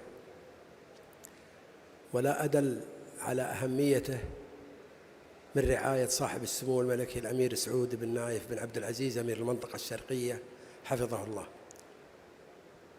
وكذلك حضور وتشريف معالي وزير البيئة والمياه والزراعة لهذا المؤتمر والمعرض الدولي. وأوجه تهنئة خاصة للدكتور علي الشيخي على ما قام به من جهد مشكور. وإن كنا حقيقة يعني هذا المؤتمر وهذا المعرض رفع مستوى الوعي بالطحالب، فكان وعينا العام بداية عن الطحالب والسرخسيات إنها غذاء حيواني وغير أساسي مكمل، لكن بما رأيناه في هذه الأيام ثبت لدينا أن له أهمية قصوى وأن له إيجابية في المملكة العربية السعودية لتوفر العوامل الداعمة لاستمراره.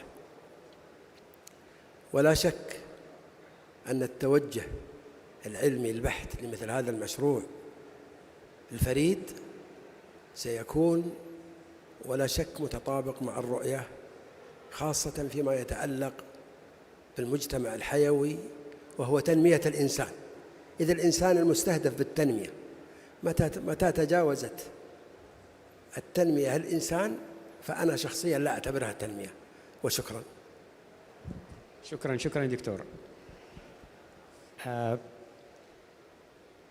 انطلاقا من الحديث النقاط اللي أثيرت الآن، أنا أحب أسأل الدكتور يوسف ذكر نقطتين ثلاث نبدأ فيها.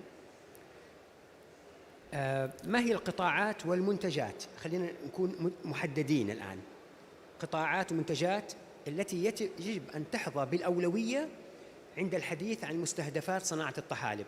هناك العشرات بل المئات من القطاعات والمنتجات والهذا، الأولوية فين؟ خلينا نقول من الآن حتى 2030 فين يكون التركيز على أية القطاعات أو الجوانب، أو حتى لو قلنا الخدمات مثلا، نحاول يعني نركز على مثلا 5 نقاط. إيش ترى دكتور؟ أعتقد I think بالعربي ولا بالإنجليزي بس عشان نعرف؟ عربي.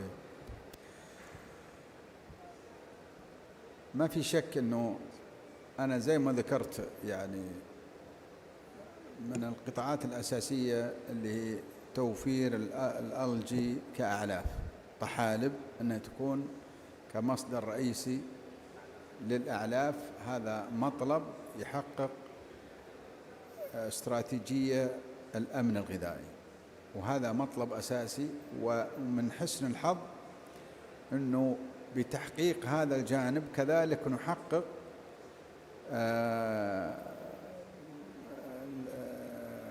استهلاك في ثاني أكسيد الكربون بشكل كبير جدا بسبب زيادة إنتاج الطحالب في المملكة. يعني فإحنا الآن حققنا هدف بتحقيق هدفين. هذا من الجوانب الأساسية. أعتقد كذلك البايوبلاستيك مهم جدا، لكن الأولوية طبعا للأعلاف.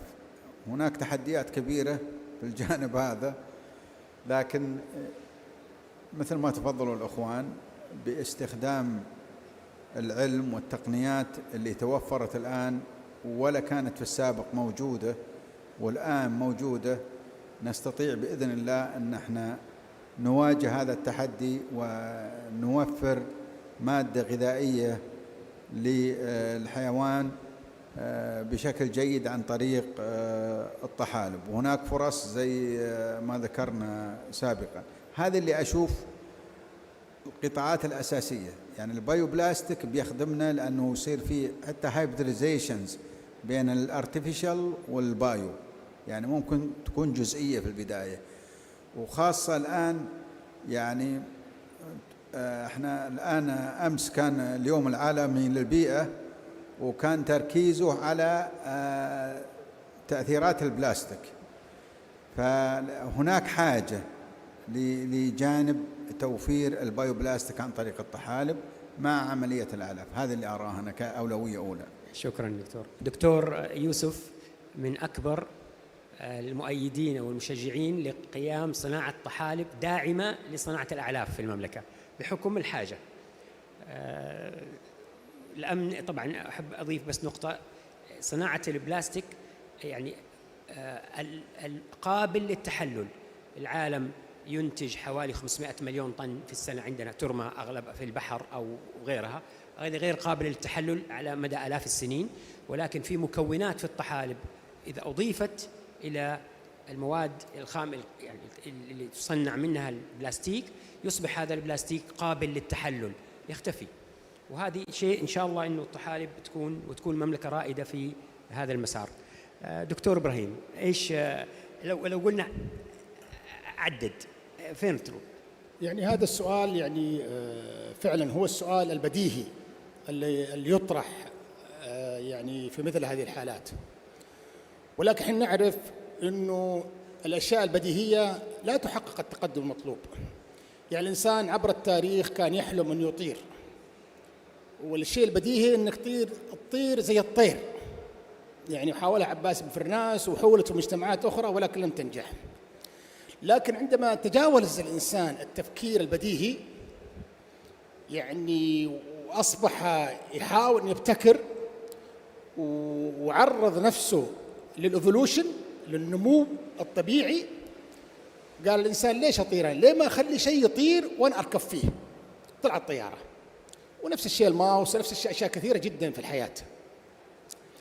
من الصعب جدا يعني في ضوء ما سمعنا واطلعنا، من الصعب جدا أن تحدد من الآن ما هو مستقبل أي قطاع في الطحالب اللي ممكن يحقق تقدم مطلوب، لأنه في معرفة كثيرة جدا جدا جدا منشورة الآن. هذه انتهينا اللي منشورة من 40 سنة أو 50 سنة تجعل يصعب على أي كيان أو مؤسسة أنها تقرر تحديدا. وكل ما حاولت تحدد بدقة كل ما زاد نسبة الفشل. أنا في تقديري أن العنصر المهم حتى نأخذ يعني هذه الصناعة إلى الأمام يتركز حول نقطتين. النقطة الأولى، أخلي الإيفولوشن تشتغل داخل القطاع هذا بحرية كاملة، يصير في منافسة، يصير في تطوير، يصير في كذا بدون أي قيود. ما دامت إني أنا مراعي جوانب البايو سيكيورتي، ما دامت إني مراعي جوانب الأمن الحيوي، مراعي جوانب السلامة، الجوانب الأخرى، والباقي خليها يصير في تنافس طبيعي حتى يظهر عندنا الأقوى، ذا فتست. وأركز أنا على الممكنات.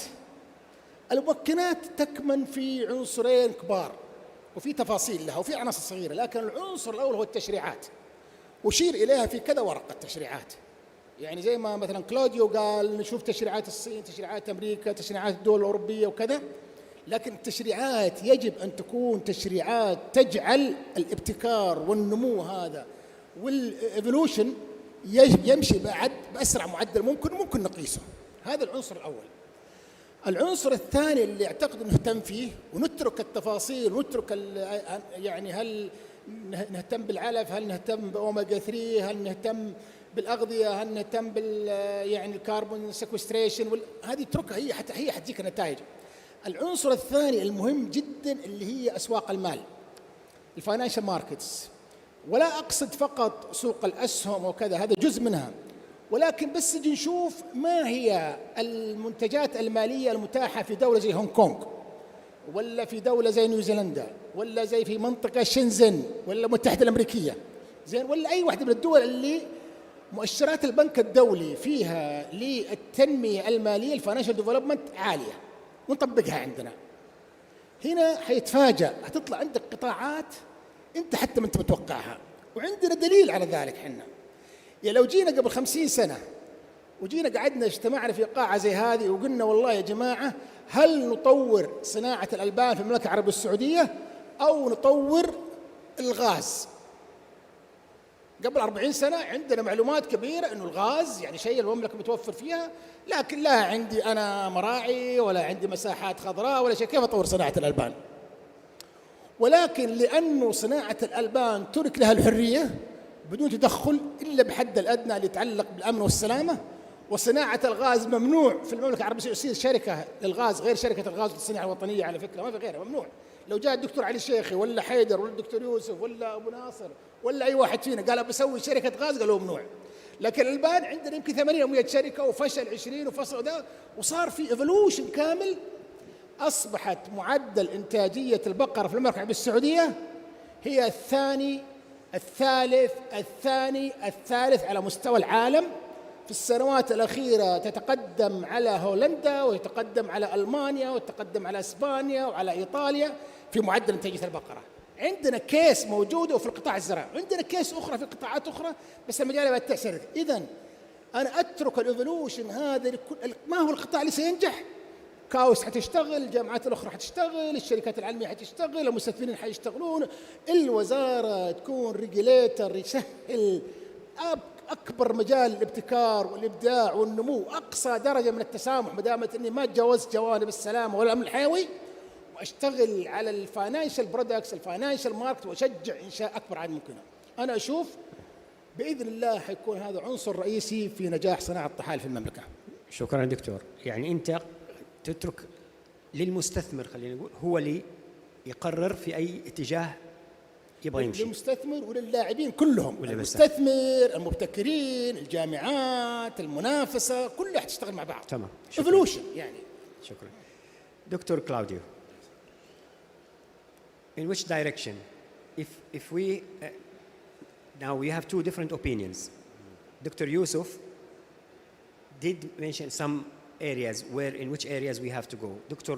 Ibrahim is talking about the dynamics work. How about you? In which direction? What are the products, let's say, the categories that we should focus, or the industry in Saudi Arabia, algae industry, should focus on initially? Algae has a lot of different products that we can make of. We don't need to forget what is our beacon, what is our aim, what is our goal, which is the production of raw material for feed for animals. But we don't have to wait to develop other products for other industrial application, because we can do it in parallel. For instance, we have a really nice extremophile algae that is, we recently published a paper, and in that paper we demonstrate that we are able to grow that algae in the kingdom. It's an extremophile because it's grow at 2.5 pH, so lemon juice basically. It's an algae that also can cope up to 50 degrees, right? And it's a really interesting algae because in order to grow at that pH, you need to continually inject CO2. So that is the algae, the promising algae model for CO2 capture. It has around 50% content of protein. It's a red algae, belong to the red algae group. When it's grow, it's green, and the main pigment is blue. And this is something that we need to think about. So if we produce this algae or Arthrospira or any other algae, you can uptake CO2. You can bioremediate the wastewater or any water that you have. You can produce protein. You can produce pigment. So there are multiple products that you can do with the same algae, and just varying a little bit the process, the downstream process, but you can have multiple products. Of course, we need to focus on what the government needs, which is the feed for animal. But feed for animal is a commodity. It's a low-value commodity. For an investor, what they are looking is money. And what they will look is something that is worthy, that the payback period is not going to be 10 years. The payback period will be 2 years. And if they sell phycocyanin, or if they sell fresh frozen Arthrospira biomass for human consumption, they will get the money straight away. So let's gonna do it in parallel. Do not miss the opportunity to try to do at the same time everything, but focus on the main government goal, which is fit for animals. Yeah. okay. That's the point now. أستاذ محمد، يعني سمعت الخبراء اللي سبقوك، وين ترى أن يكون التركيز من واقع خبرتك في المجال الصناعي، الاستثمار، البزنس في المملكة؟ فين التوجه يكون؟ الحقيقة أنه أنا أشوف أنه ممكن الجمع بين وجهتي النظر، لا يمكن تجاوز ما أشار إليه الدكتور يوسف في موضوع البيئة، وخصوصاً أن احنا بالأمس القريب عشنا يوم البيئة، والبيئة لها متطلبات وهي خدمة إنسانية عالية جداً.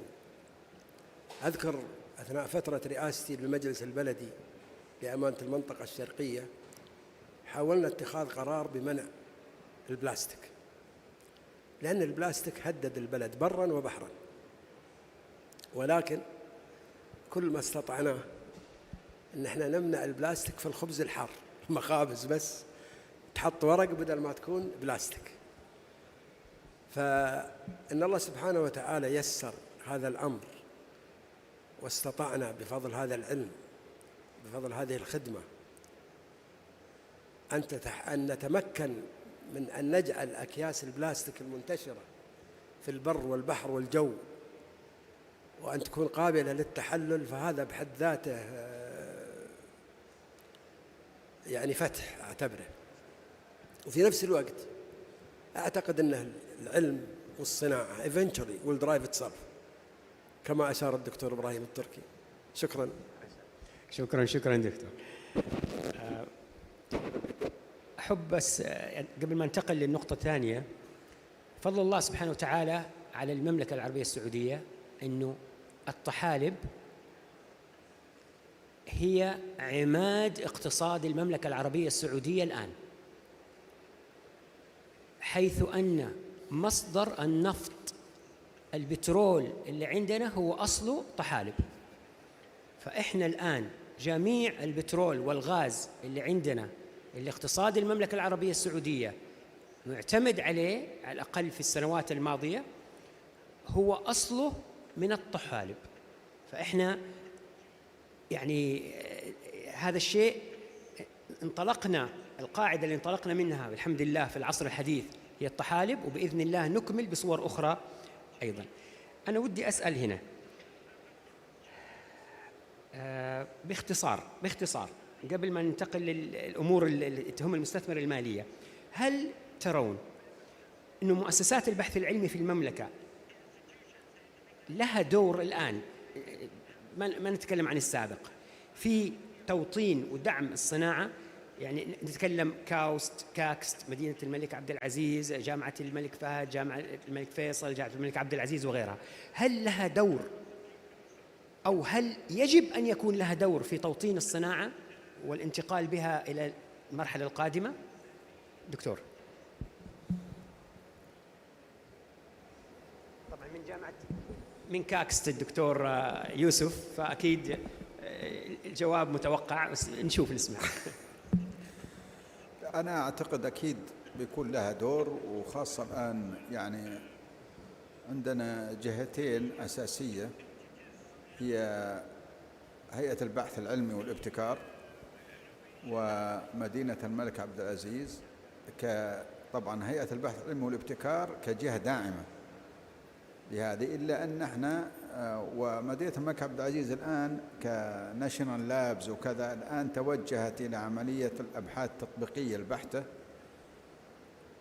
أعتقد أنه بكل ما هو موجود الآن من أنشطة تتعلق بالطحالب، أعتقد أن وزارة البيئة والمياه والزراعة خطت خطوات متقدمة أكثر من الجامعات ومراكز الأبحاث. والدليل على ذلك ليش؟ لأنها انتقلت من الطحالب سهل جدا أنك تتعامل معه في المعمل، وهذا العمل الطحالب اللي في المعمل والمختبرات يعني لنا أكثر من 40 أو 50 سنة أنا أقصد في السعودية وإحنا نعمل على الطحالب هذه. لكن تنقل الطحالب إلى لارج سكيل، إلى أنه يكون على مستوى تجاري أو أنك تحاكي المستوى التجاري، أنا أعتقد الوزارة الوحيدة في المملكة العربية السعودية اللي فعلا بادرت نظرا لأهمية الموضوع، وزي ما ذكرت كان عندها هاجس وهو هاجس الأمن الغذائي، فلقت أن الطحالب بيكون فعلا فيه فرص لتحقيق الأمن الغذائي وأنه يشارك بالجانب هذا، فدعمت المشروع هذا بالتعاون طبعا مع جامعة الملك عبد الله. والآن بيكون هذا انطلاقة للمستثمرين، وحرصنا حتى في الوزارة أن يكون المشروع على مستوى تجاري. يعني الآن عندنا خلصنا المرحلة الأولى، في المرحلة الثانية فعلا تحاكي المستوى التجاري لنخلق فرص استثمارية، والوزارة يعني حتعد للمستثمرين خلنا نسميها حقائب استثمارية في مجال الطحالب. المستثمر يطلع على كل نتائج عملناها على المستوى التجاري لنحقق النقلة هذه بشكل جيد جنبا إلى جنب مع المستثمر. شكرا دكتور. إذن الوزارة دورها في الموضوع يتفوق على قطاعات الأكاديمية والبحث العلمي. طيب دكتور إبراهيم، إيش رأيك؟ أنا أحب أجاوب على السؤال هذا من شقين. أول شيء أحب أقول لكم عبارة قالها مفكر أمريكي زين: Science is magic that works. العلم هو السحر الذي يفلح، ما في سحر يفلح، والله سبحانه وتعالى يقول: ولا يفلح الساحر حيث أتى. لكن العلم هو السحر الوحيد الذي يفلح. هذا العنصر الأول. الثاني فيه توجه واضح في الأبحاث التي عملت على العائد على الاستثمار في العلم. زين، العائد على الاستثمار في العلم جدا مجدي ويفوق العائد على استثمارات كثيرة جدا. لهذا سيكون هناك دور، بل يجب أن يكون هناك دور لكل الكيانات التي يمكن أن تعمل على البحث والتطوير والعلم. أي كيان ممكن أن يعمل وبدون قيد أو شرط يجب أن يكون له الفرصة أنه يستخدم العلم لتحقيق نتائج في هذا القطاع، وحستحقق نتائج. يعني لو نشوف أي شيء صار في الدنيا، يعني أول طيارة طبعا كانوا يعني عام 1908 لما الأخوين رايت حاولوا يطيرونها، كانوا خبراء الطيران سواء كانوا مدنيين أو عسكريين كانوا يقولون لا يمكن لهذا الجسم أن يطير، وبفعل طلع كلامهم صح، الطيارة طاحت، لكن كلامهم في الحقيقة غلط، لأنه ما شافوا أنه هذا الترند تتعلم وتخطئ. يعني زي ما قال أديسون: أنت فشلت 10,000 مرة يا أديسون. وأديسون تعرفون هو اللي غير العالم. الحياة قبل أديسون كانت شيء، أصبحت بعده شيء آخر.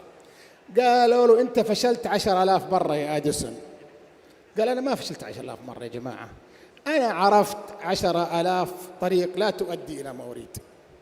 إذا جينا بالروح هذه، أنا أعتقد يجب أن يكون عندنا أي عدد من الكيانات اللي تهتم بالعلم وبحث التطوير، وألا يكون هناك أي عائق أمامها. وأقصد بالعوائق العوائق المصطنعة، اللي يجي واحد يقول والله لا ما يصلح هذا، وهو ما عنده خبرة. حتى لو عنده خبرة أنت ما تعرف شو اللي حيصير، أو عوائق تشريعية أو عوائق قيود معينة. زين، أنا أشوف أنه هذا الشيء لو عملناه يعني حتطلع كيانات مختلفة ما تخطر على بالك تساهم في البحث والتطوير، وستكون جزء من الإيكو سيستم اللي الوزارة بدأت في قيادته مثل هذه المشاريع. شكرا دكتور. دكتور كلاوديو, are you following up with us on? Yes. Okay. Your statement will be biased, I know, but anyway, you are coming from KAUST and leading the Alger program, the scientific work. But what do you think? There is a role for the academic and the academia, the scientific institutions in the kingdom, have been been done by these institutions, and should they lead this kind of development? Please. Yes, I was following what the doctor said here. To me, it's simple as it's a common effort. We cannot make it alone. We are called, but we cannot make it alone. We need the knowledge of NACWA. They have been growing algae for decades. We need the knowledge of what they gain in Aramco. We need, if we produce algae and we will apply as a fertilizer for date palms, the university that is working with date palms, we need their feedback. We need the feedback from the fishermen. They know when the seaweed is growing. It's a common effort. We cannot make it alone. It's impossible to make it alone. So every single university, every single company need to work together in order to move forward this.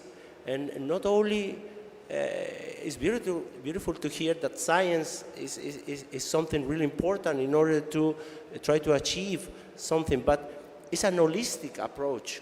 We need marketing. We need to let them know the people that algae is good. So we need marketing people to do that.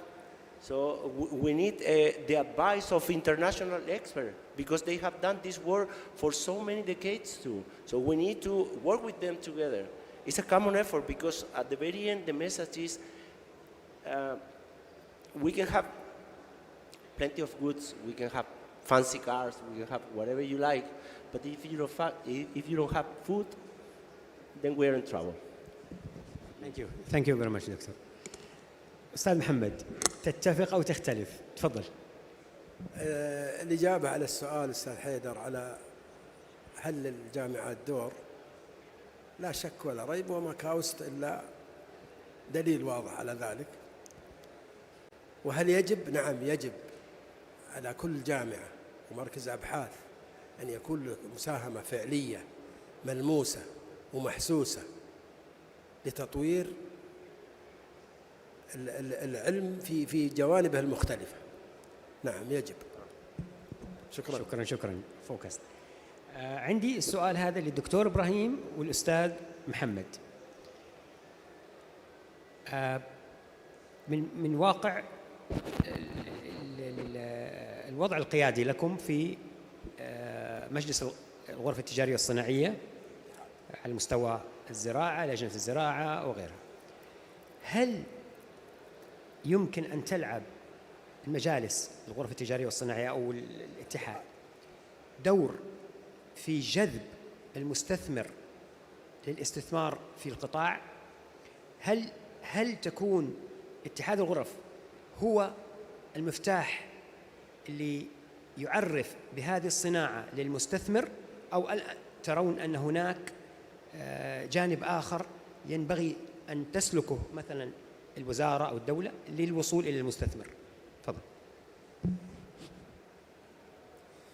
يعني بعد بدء أحب أقول لك نحن في اتحاد الغرف السعودية نمثل 28 عندنا 28 غرفة في المملكة العربية السعودية موزعة على المملكة. عندنا أكثر من 1,300,000 منتسب للغرف التجارية. وأنا شخصياً يعني لما احتك ببرنامج تطوير الثروة الحيوانية والسمكية وشوف الأشياء اللي يتكلمون عنها، وجلست مع الدكتور يوسف عدة مرات، الدكتور علي ومصلح وكثير من الزملاء يعني، ومع سعادة وكيل الوزارة المهندس أحمد العيادة، ومع الوزير المهندس عبد الرحمن الفضلي، أنا أشعر أنه واجب علينا أن نقدم أكثر حتى ما قدم، بل واجب ومأجورين عليه أيضا، يعني أنه نقدم شيء كل ما نستطيع نقدمه، ومستعدين نقدم الكثير. يعني جميع الغرف التجارية في المملكة العربية السعودية ستكون تحت تصرفكم، يعني تحت تصرف البرنامج وتحت تصرف مثل هذه المشاريع. واعتقد انه لا يكفي ذلك، زين، لا يكفي. يعني احنا نعتقد اذا عملنا ورشه وعملنا لقاء نقول والله الحمد لله وسجلناها من ضمن مؤشرات الاداء نشعر برضا، لكن الرضا الحقيقي هو عندما تحقق على الاقل نصف النتائج اللي شفناها في هذا المؤتمر خلال عام 2030. إذا وضعنا هذا يا دكتور علي هدف لنا بصفتك الرجل الأول مسؤول، أن يتحقق عام 2030 نصف ما ذكر في هذا المؤتمر، أنا أعتبره إنجاز كبير جدا. أما نقيس أداءنا بعدد الورش وعدد المؤتمرات والمدخلات فقط، هذا شيء جيد ولكنه غير كافي، نسيسري بطنط صفشنت. هذا رأيي يا دكتور. شكرا دكتور. إذن بس نرجع للنقطة، من يحفز المستثمر؟ المستثمر موجود، مليون أكثر نقطة مليون. أخرى حيدر، نقطة أخرى، أنا نقطة أعتقد أن مرة في غاية الأهمية. اليوم المستثمر، والمستثمر السعودي عالمي، يعني المستثمر السعودي الآن يدخل على الجوال حقه ولا على اللابتوب ينقل أسهمه من نيويورك إلى سنغافورة إلى طوكيو إلى الرياض إلى أي مكان، عنده عقار في لندن يبيعه في لحظة ويحط فلوسه في عقار في شمال ألاسكا مدري وين.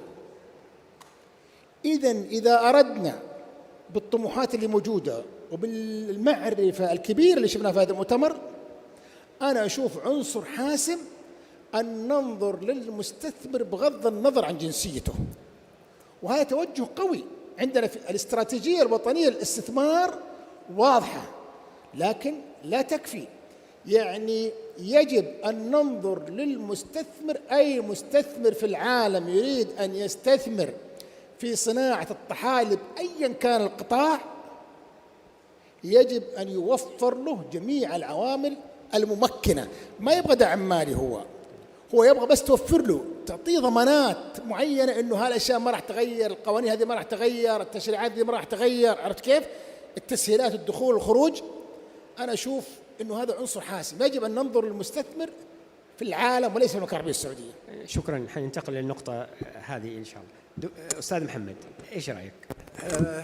أنا أظن شرف كبير لاتحاد الغرف التجارية أن يتبنى مثل هذا الدور ويقوم به، وكذلك مجالس الغرف التجارية في نواحي المملكة المتعددة.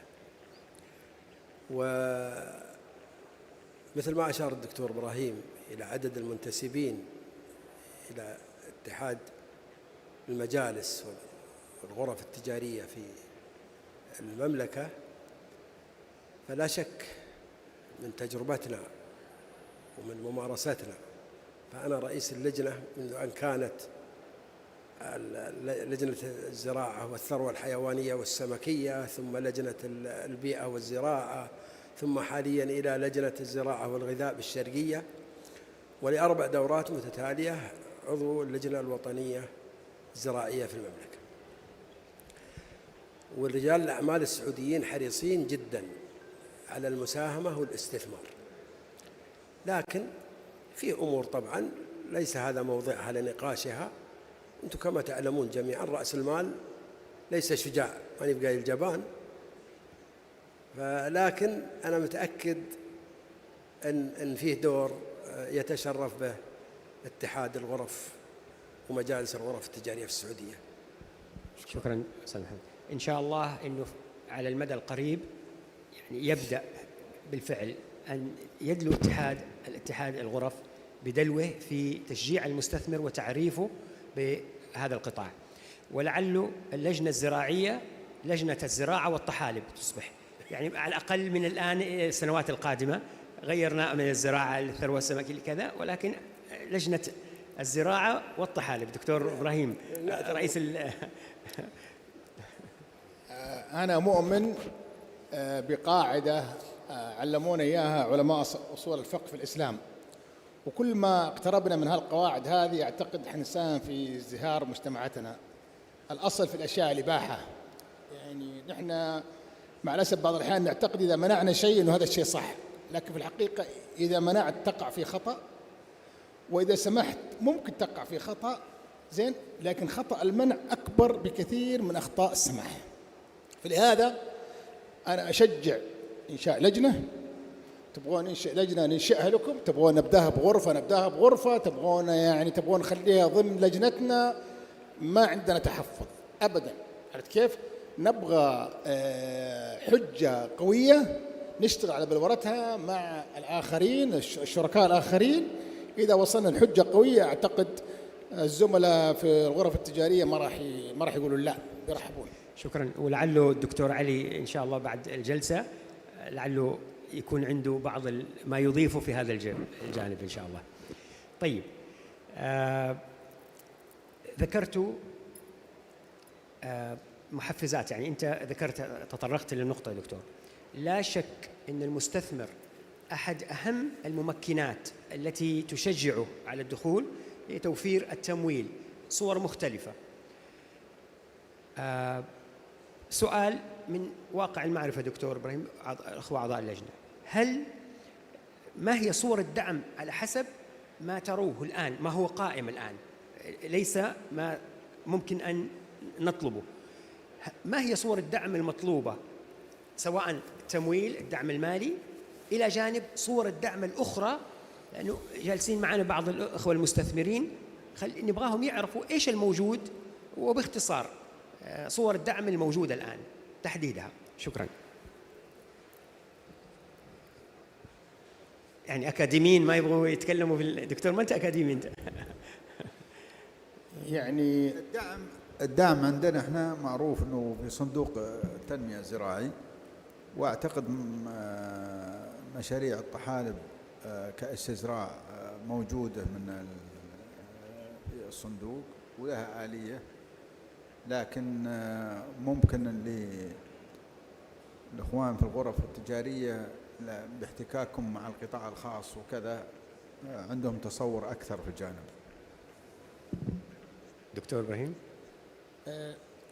الدعم يعني الأول هو الجهد اللي يبذل الآن في الأبحاث اللي عمل زي اللي عمل في كاوست أو غيرها، المؤتمرات، اللقاءات، هذا دعم ذو أثر يعني متعدي ومستدام، يعني يستمر فترات طويلة ويتجاوز أطراف مختلفة. هذا نوع من الدعم يجب أن يستمر ويجب أن يضاف. بس أعطيك مقارنة مرجعية، يعني بنش مارك زين، ما ينفق على البحث والتطوير في الدول التي تعتبر أن تنفق مقدار معقول، واللي هو في تقديري أنا الشخصي أنه غير معقول، أقل من المطلوب حتى، وفي أدلة كثيرة عليه، تنفق حوالي 3% أو 4% من الناتج المحلي على البحث والتطوير. لو جينا طبقنا المعادلة هذه على القطاع الزراعي في المملكة، القطاع الزراعي حوالي 70 مليار ريال في السنة، تطبق 3% يعني 2 مليار في السنة. انتبه على البحث والتطوير، نحن ما ننفق حتى ولا 10% من الرقم هذا في السنة. زين، إذن هذا نوع من الدعم، نوع من التمويل المتعدي والمستدام. يعني مثل ما أن طورنا مشروع البطاطس وصرفنا عليه حوالي 70 إلى 100 مليون ريال وأصبحنا بلد ينتج البطاطس، مثل ما طورنا في صناعة الألبان وصرفنا عليه وأصبحنا نحقق معدلات الإنتاجية العالمية هذه، إذا استمرينا في الدعم العلمي والمستمر والمتواصل، زين، هذا أثره سيكون أكثر حتى من الدعم المباشر. دائما رجال الأعمال عموما يعني والمستثمرين يبغى دعم سريع وهذا وفوري، بس هذا أنا ما أقترح أنه ندعمهم. صندوق التنمية الزراعية موجود يمكن،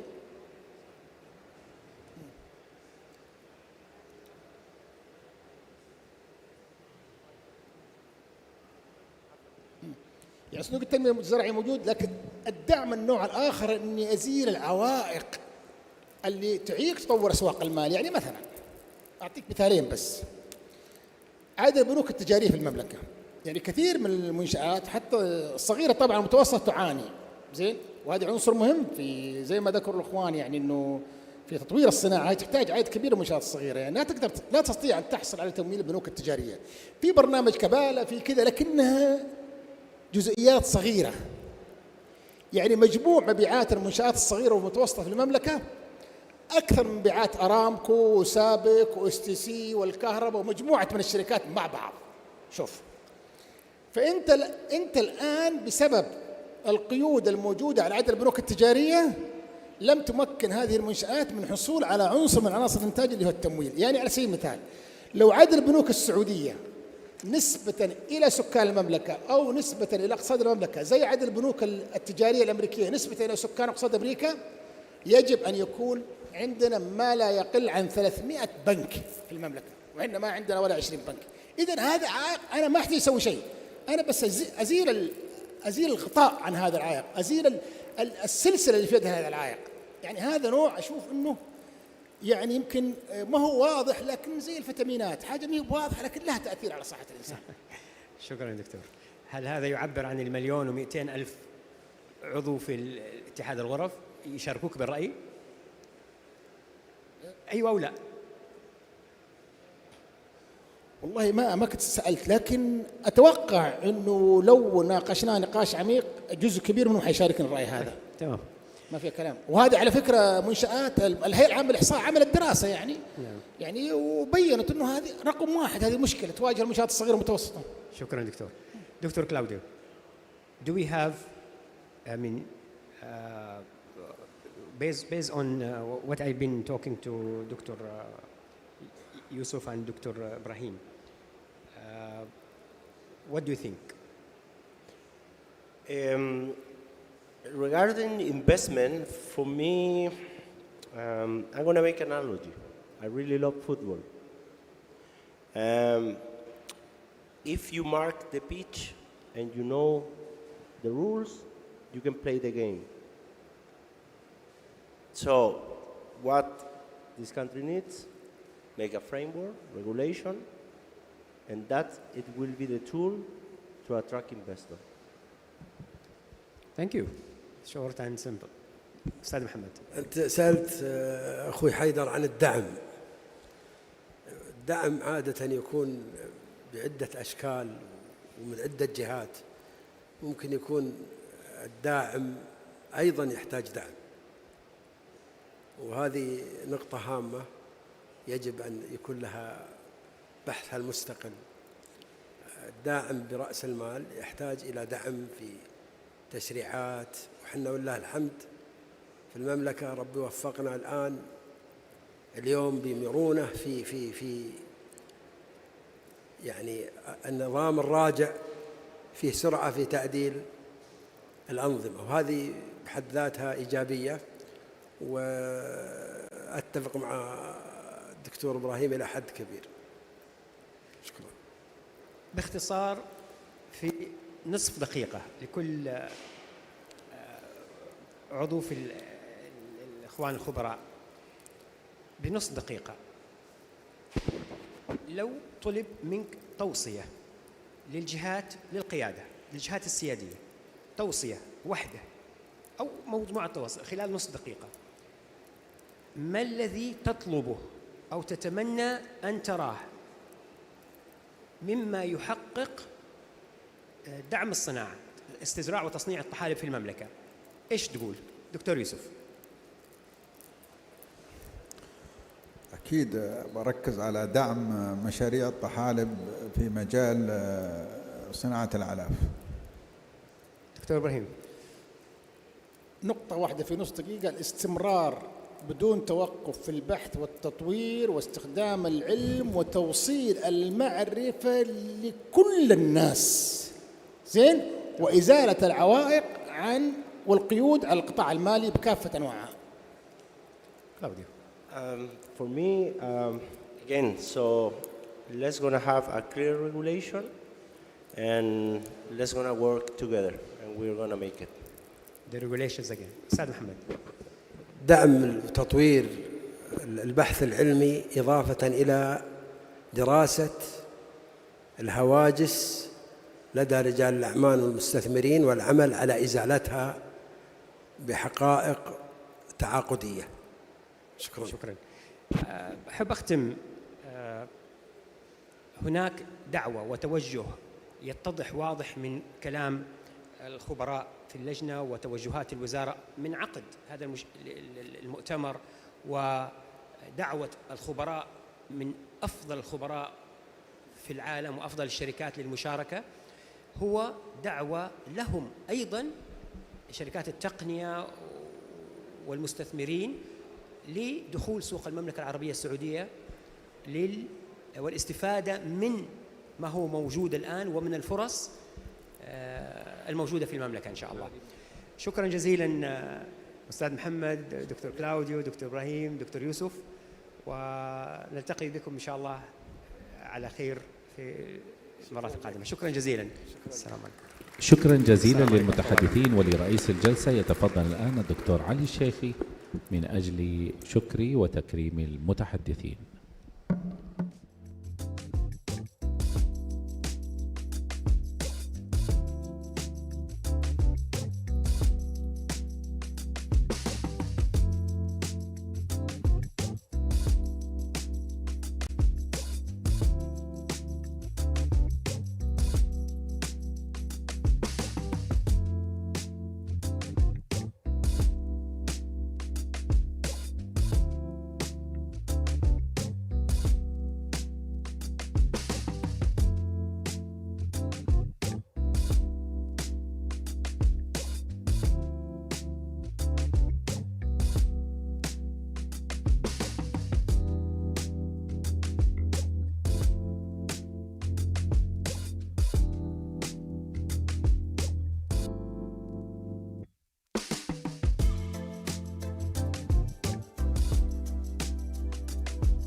السلام عليكم ورحمة الله وبركاته. في ختام 3 أيام الغنية بالكثير من المعلومات والكثير من العلم وكثير من الخبرات وكثير من التجارب، نصل للمرحلة أو نهاية هذا اللقاء المميز ولله الحمد. اليوم رصدنا 13 توصية رئيسية، لكن أعتقد أننا بنأجل الإعلان لأنه في اللقاء الأخير طلعت لنا توصيتين زيادة، فمحتاجين نحن نضمنها. لكن تأكدوا راح يكون عندنا بإذن الله لجان تهتم بالاستثمار في هذا القطاع، راح يكون عندنا توصيات ترفع المقام السامي، تساعد أو تحقق نجاح كل الهواجس سواء الغذائية أو البيئية وبالتالي الاقتصادية بشكل يعني يحقق ال3 محاور الرئيسية في رؤية المملكة 2030. راح يكون عندنا بإذن الله فرق عمل ومتخصصين في هذا المجال مع الجامعات. اليوم جامعة الأمير فيصل بن عبد الرحمن بدينا معهم مشوار لتأهيل وتدريب 18 طالبة في هذا المجال، وراح يكون إن شاء الله اتفاقية قريبا كأحد مخرجات يعني لهذا المؤتمر. يعني نؤمن بكل ما حدث فيه اليوم وأمس وقبل أمس هو نجاح يضاف.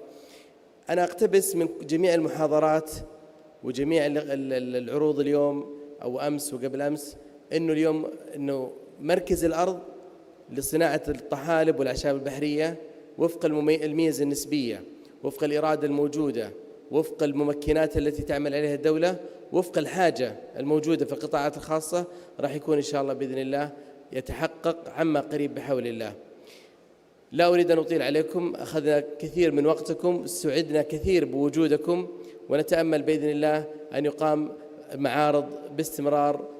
ونشكر شكر خاص للمهندس عامر وفريقه على الاستضافة وعلى الحفاوة وعلى التعاون اللامحدود، وهذا شيء غير مستغرب عليهم. وكذلك نشكر جميع أهلنا في المنطقة الشرقية على الحضور الغير مستغرب. اليوم الآن الساعة الأخيرة في المعرض وما زال الزحام والأعداد تتوافد، وهذا مؤشر كبير جدا على شغف أهل المنطقة بالحضور والمشاركة، ويستحقون منا أكثر، وبإذن الله القادم يكون أفضل وأجمل. والسلام عليكم ورحمة الله وبركاته.